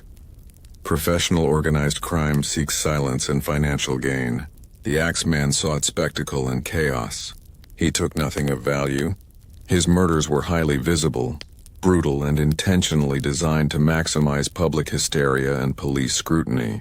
His final great act, the Jazz Letter, was an act of psychological theater, completely foreign to the disciplined, covert nature of the mafia.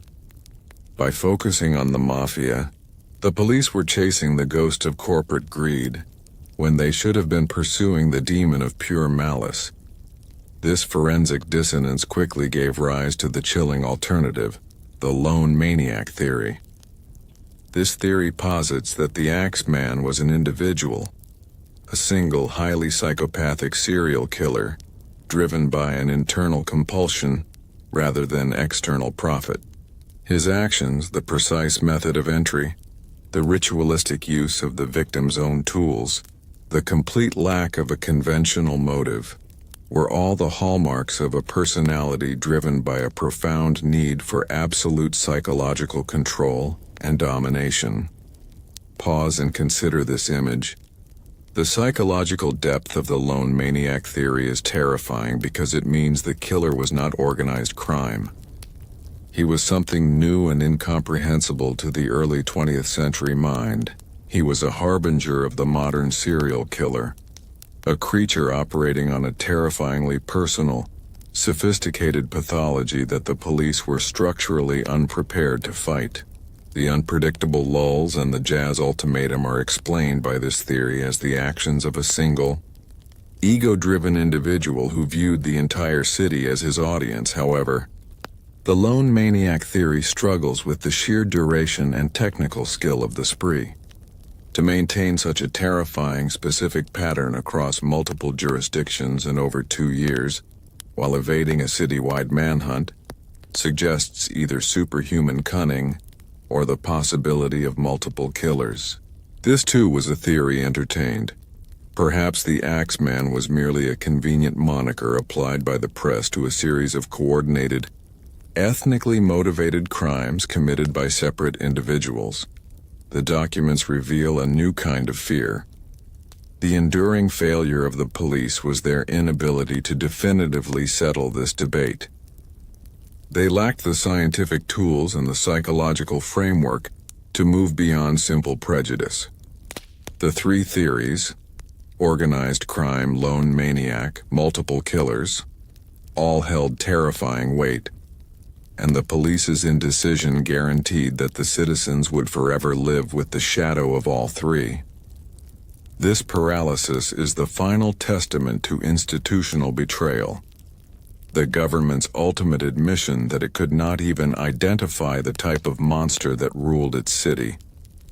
The final, most compelling theory of the Axeman's identity is one that bypasses the failed institutions entirely, offering a dark resolution that relies not on forensics or police work, but on a single act of vengeance carried out by a grieving widow.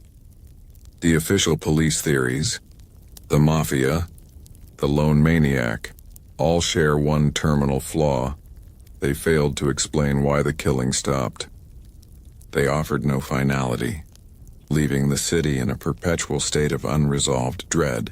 This vacuum was filled by the one theory that bypassed institutional justice entirely, a theory that appealed directly to the public's deep-seated anxiety about government betrayal. The vengeance theory. This theory centers on the figure of Frank Joseph. Years after the murder ceased, a woman named Esther Albano came forward. She claimed her former husband, a man named Frank Joseph, was the Axeman. She alleged that Joseph was killed in Los Angeles by Mike Pepitone's widow, the wife of the Axeman's final victim. The widow, according to this unverified account, tracked Joseph down and delivered the justice the New Orleans police could not. But here is the detail that truly matters. The Frank Joseph vengeance theory is compelling, not because of its evidence, which is almost non-existent, but because of its psychological perfectness. It offers a clean, dramatic, and deeply satisfying answer to a chaotic, ugly historical mess.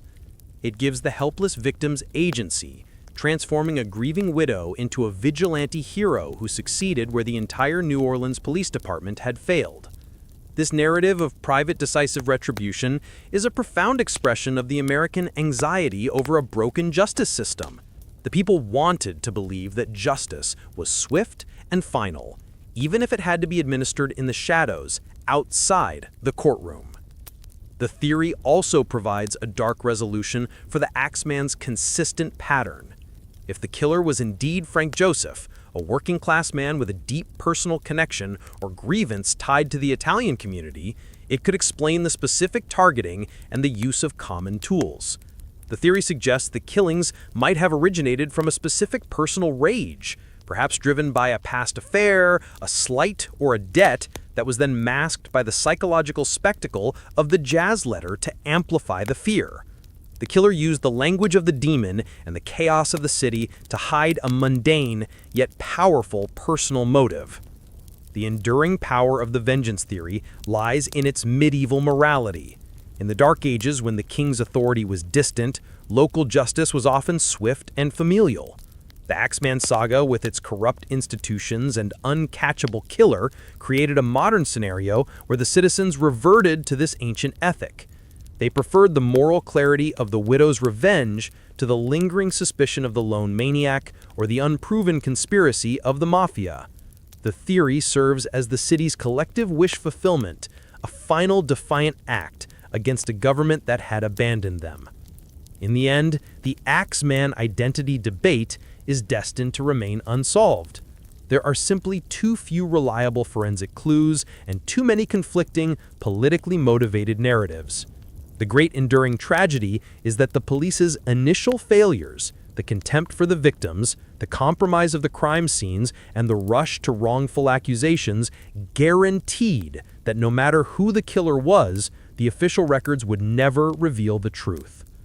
The only certainty is the killer's effect. The Axeman's true identity is not found in the name Frank Joseph or in the words mafia or demon, but in the psychological shadow he left behind. He was the perfect villain for a city reeling from war, plague, and institutional corruption, forcing the American public to question the very foundation of its safety. He proved that chaos can be commanded, and that when the government fails, the citizen will always look to the dark corners for their own version of justice. This final segment will analyze how this profound sense of unresolved fear and institutional failure cemented the Axeman's reign as the ultimate story of American folklore and enduring dread. The terror of the Axeman ended not through the actions of a policeman or the findings of a courtroom, but in a profound, unsettling silence. His disappearance after the final murder left a vacuum that the official justice system could never fill. This failure created the ultimate narrative need, a theory that could explain the killer's sudden cessation. That need was answered by the vengeance theory, a dark tale of private justice that appealed directly to a public betrayed by its government. The core of the theory rests on a single highly controversial confession from a woman named Esther Albano. Albano claimed that her late husband, a man known as Frank Joseph, or sometimes Joseph Mumphrey, was the Axeman. The psychological weight of her claim, delivered years after the spree, was immense. It offered a name to the anonymous terror and a motive that grounded the demon in the mundane world of human jealousy and rage. But here is the detail that truly matters. The critical element of Albano's confession was the killer's demise. She claimed that Frank Joseph was killed in Los Angeles by a relative of Mike Pepitone, the Axeman's final victim. Specifically, the rumor pointed to Pepitone's widow, who had allegedly tracked Joseph across the continent to exact revenge. This single, unverified rumor became the preferred conclusion for a city that had lost all faith in its own law enforcement. The notion that a grieving woman could succeed where the entire New Orleans Police Department had failed was the ultimate vindication of the public's paranoia. This theory perfectly fits the medieval morality of the saga.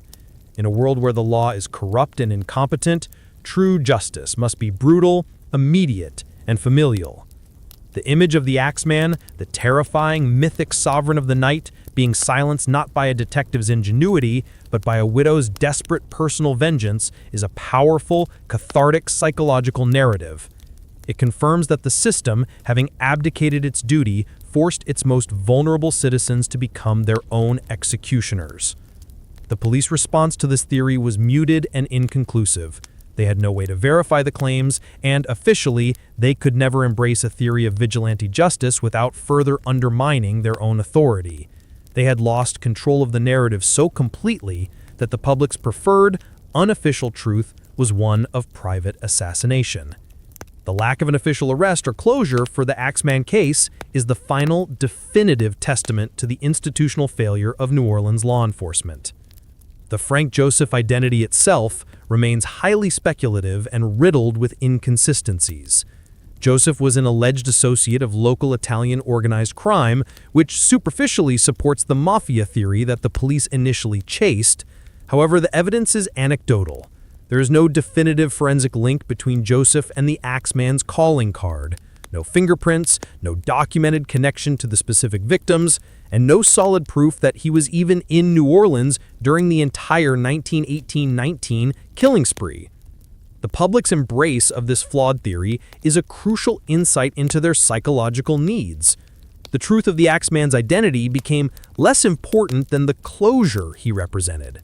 The theory offered a clean exchange. The chaos of the city was paid for by the blood of the man responsible, administered by the hand of one he had personally destroyed.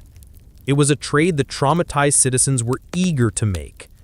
The enduring power of the vengeance theory is that it completes the narrative of betrayal and self-reliance. The citizens learn that the most reliable form of justice comes when the victim fights back, not when they trust the government. This acceptance of extrajudicial retribution as the true ending to the terror is the most powerful legacy of the Axeman. The state failed to protect the vulnerable, but the vulnerable ultimately protected themselves, proving that chaos can only be defeated by an act equally definitive. This final segment will dissect the lasting cultural impact of this identity crisis, analyzing how the unsolved mystery and the allure of the Frank Joseph theory transformed the Axeman from a killer into a permanent piece of American folklore. The enduring appeal of the Frank Joseph vengeance theory rests entirely on its ability to provide a clean, final curtain call for a story defined by mess and ambiguity. Yet historical investigation reveals that the theory is built on smoke and psychological need, not hard evidence. This final truth, that the city chose to believe the lie, is the Axeman's last great psychological triumph. The flaws in the Joseph theory are profound and numerous. The identity of Frank Joseph is unstable, changing across accounts. Furthermore, the supposed murder of Joseph in Los Angeles was never conclusively linked to Mike Pepitone's widow, nor was any substantial proof ever produced that Joseph was the same man responsible for the chaotic, ritualistic violence in New Orleans. The entire narrative hinges on the testimony of Esther Albano, a woman with her own complicated history and potential motives for defamation. But here is the detail that truly matters. The crucial fact is that the official police record and the prevailing historical theories cannot definitively confirm Joseph as the killer, yet the public overwhelmingly embraced this version. This acceptance proves that the citizens were no longer interested in the facts of the investigation. They were seeking a moral resolution. They needed to believe that the perpetrator of the institutional betrayal, the man who exposed the police's corruption and the public's fear, had ultimately been punished. The vengeance theory functions as the city's collective narrative release. It transforms the 2 years of paralysis and humiliation into a story of ultimate, defiant victory. The Jazz Ultimatum was the killer's domination of the system. The vengeance killing was the people's ultimate anonymous retribution against that domination. It is the final, dark affirmation that when the law is weak, self-executed justice is the only reliable authority. The theory casts the Axeman's final silence in a new, chilling light. The killing stopped abruptly after Mike Pepitone's death. This sudden cessation, unexplained by any police action, makes the vengeance theory the most logically satisfying conclusion, even if it is historically unverified. It implies that the Axeman was silenced by a private, targeted act, a solution entirely outside the police's purview. The chaos was ended not by the government, but by the community that had suffered the most. The enduring psychological implication for the American audience is a profound one. The true heroes of this story are the vigilantes. They are the ones who upheld the social contract when the government failed. The Axeman's final disappearance is a testament not to his escape, but to the superior efficacy of private, determined retribution over disorganized, prejudiced law enforcement.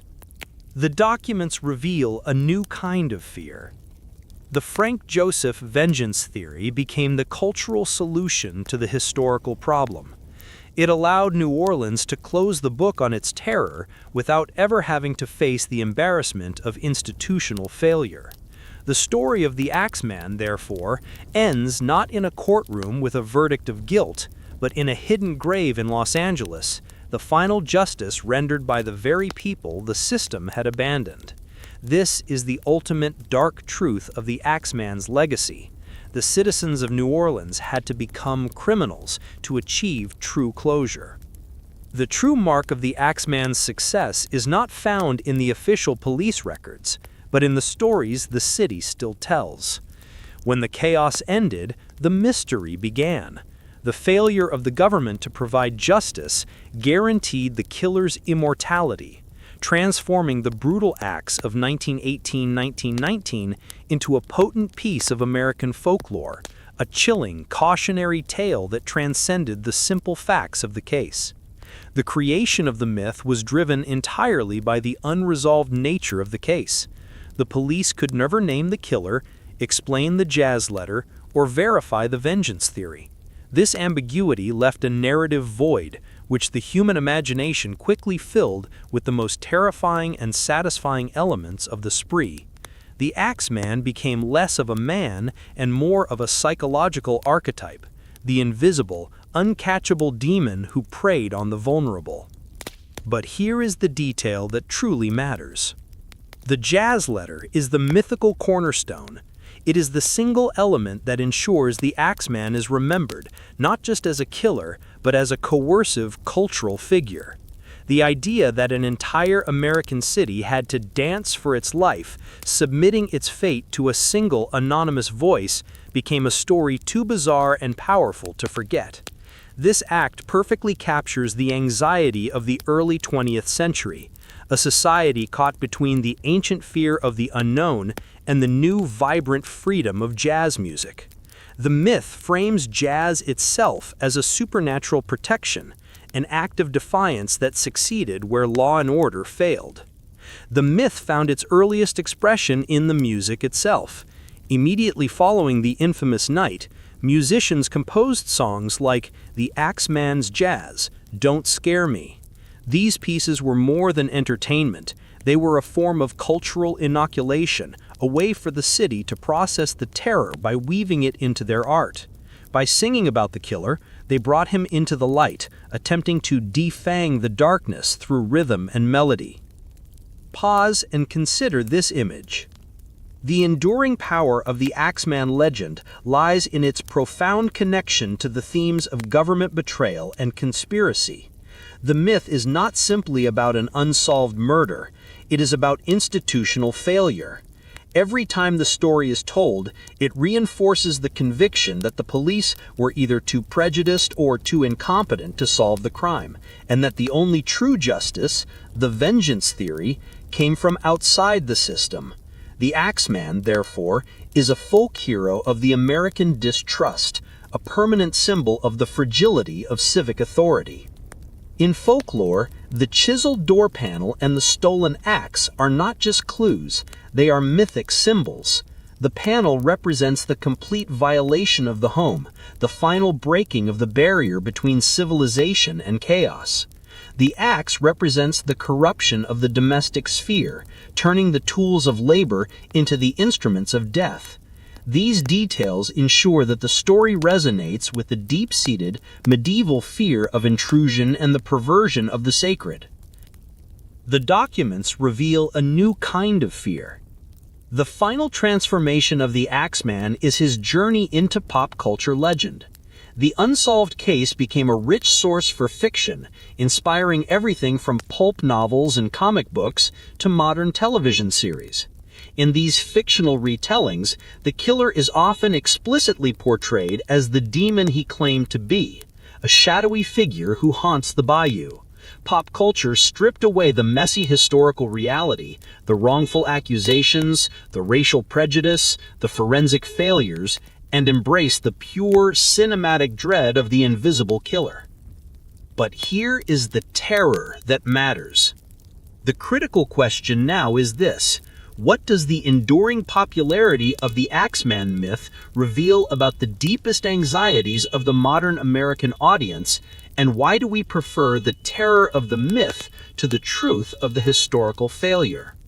The transformation of the Axeman into folklore provided a strange kind of comfort. By turning a source of paralyzing real-world terror into a story, a legend confined to history books and ghost tours, the city could finally gain psychological distance from the trauma. The myth is an active process of recontextualizing terror for consumption. In the modern era, the Axeman has become synonymous with the American Gothic mystery. He is often compared to other unsolved or mythical figures, such as Jack the Ripper or the Zodiac Killer. This comparison is crucial. It places the Axeman within a specific pantheon of villains who achieved immortality precisely because they were never caught. Like the Ripper, the Axeman's success in evading justice ensures that the public remains morbidly fascinated, forever seeking the solution the police failed to find. This cultural function guarantees high retention for every retelling of the story. But here is the detail that truly matters. The vengeance theory, which we discussed, has become the dominant narrative in modern folklore, often presented as fact. The story of Frank Joseph and the avenging widow is repeated precisely because it satisfies the public's moral hunger.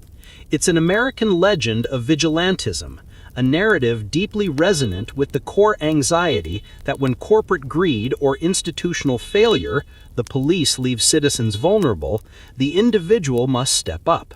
The populace doesn't want the cold historical truth. They want the morally superior, dramatically compelling lie of revenge. The city of New Orleans, in its unique way, has fully absorbed the myth. Today, the Axeman is a feature of ghost tours and true crime tourism, his name often whispered alongside the spirits of the French Quarter.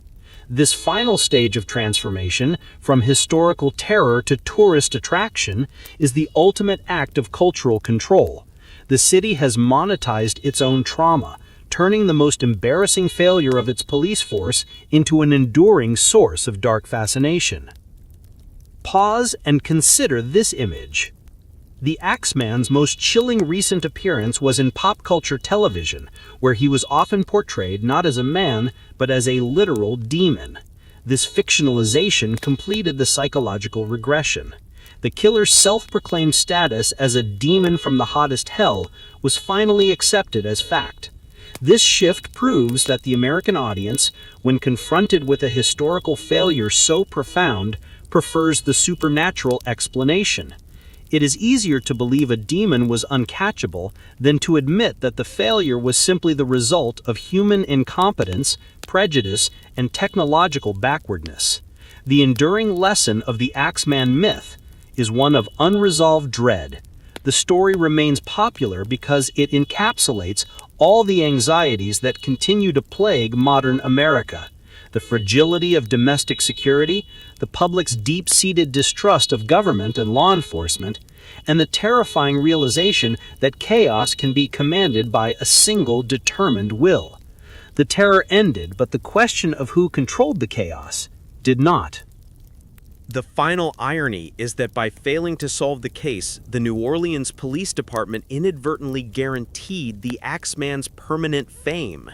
He is an eternal reminder that the law is not always the highest authority. The myth serves as a permanent, chilling footnote to the Jazz Age, a beautiful, chaotic rhythm interrupted by the horrifying, silent strike of the axe. The series concludes with a final, chilling open loop.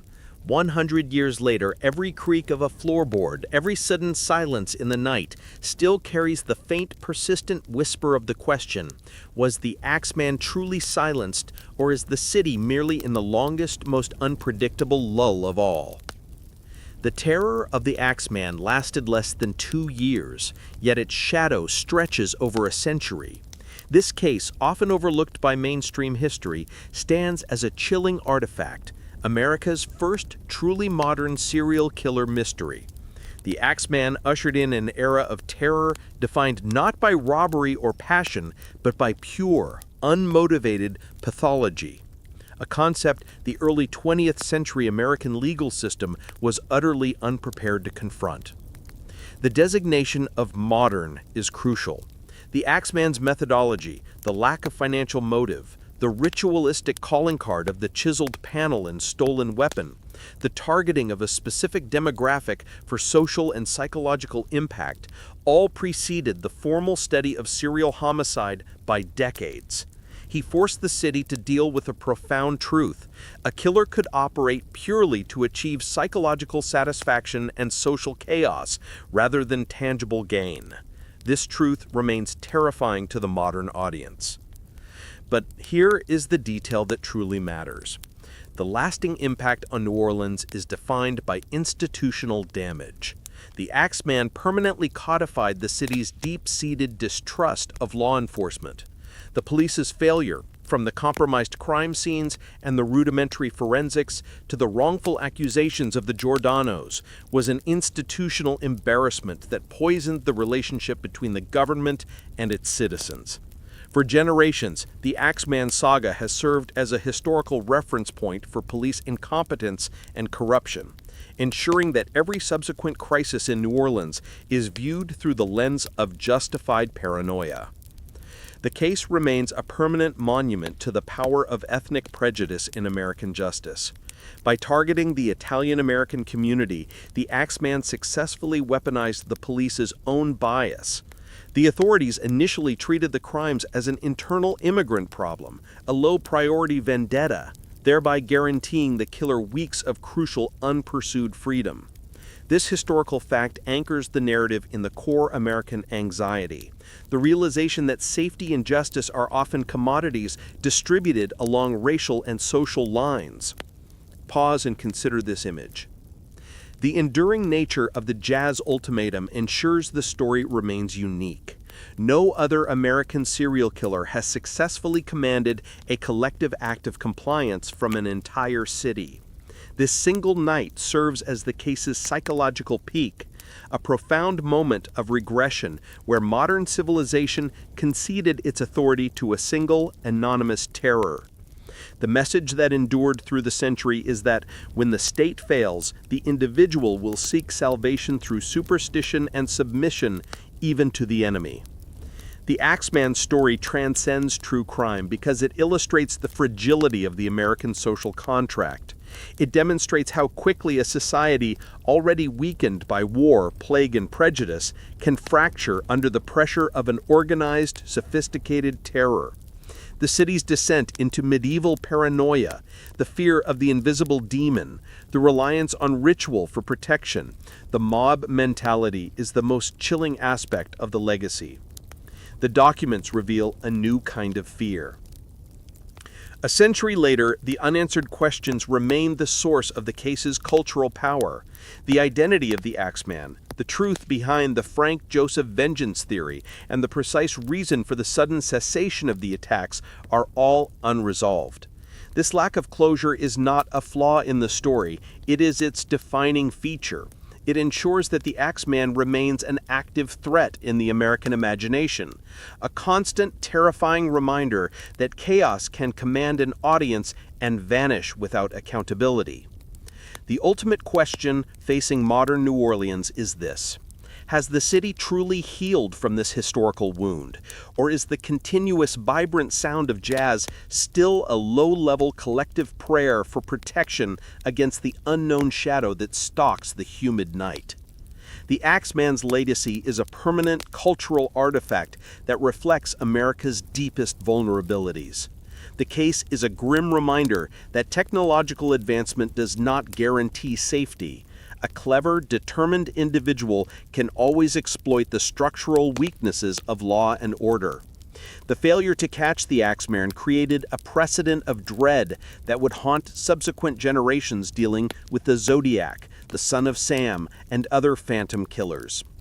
The lasting impact is perhaps felt most keenly in the city's relationship with its own history.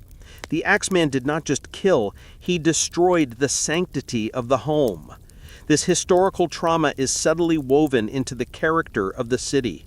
The quickness to suspicion, the reliance on tight-knit community defense, and the deep and abiding belief that external forces, whether demons or corrupt politicians, ultimately control one's fate. The memory of the chiseled door panel ensures that the fear of unseen intrusion remains a persistent, low-level anxiety. But here is the detail that truly matters. The Frank Joseph vengeance theory has become the city's preferred, unverified truth for a reason. It allows the citizens to claim a final moral victory over the systemic failure of the police. A century later, this narrative of a private, violent act of retribution being the true source of justice is still the more satisfying explanation than the official silence. It is a powerful cultural admission that the government betrayed the social contract, and the people had to reclaim their safety through vigilantism. This choice speaks volumes about the enduring American distrust of centralized power. The very culture of New Orleans is intertwined with the Axeman's ghost. The music of jazz, which once served as a literal shield against death, carries an undercurrent of existential defiance. The vibrant rhythm is a continuous, collective assertion that the city will not submit to the terror, even as the stories of the Axeman are whispered in the streets and celebrated in the media. The killer attempted to corrupt the city's heart, but the city absorbed the terror and turned it into art and folklore. Pause and consider this image. The Axeman story is the perfect historical open loop for the modern audience. In the world saturated with information, the unsolved, ritualistic nature of the case provides a chilling escape from the mundane. We are drawn to the mystery precisely because the answer is unobtainable.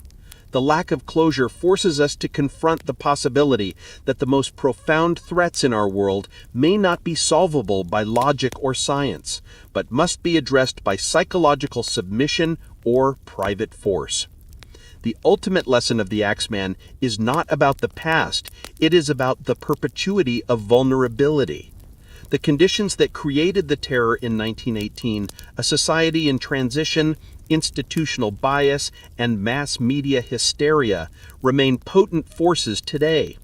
The Axeman's legacy is the terrifying realization that chaos is a permanent possibility, and safety is, at best, a temporary negotiated state. The documents reveal a new kind of fear. The entire saga, from the first brutal strike to the final unexplained silence, serves as a powerful historical mirror. It shows us how fear is manufactured, how prejudice is weaponized, and how quickly a modern democracy can regress into a medieval state of dread when faced with an organized, sophisticated terror.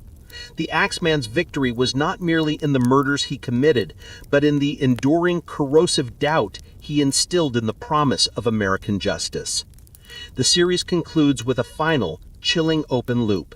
100 years later, every creak of a floorboard, every sudden silence in the night still carries the faint, persistent whisper of the question: was the Axeman truly silenced, or is the city merely in the longest, most unpredictable lull of all?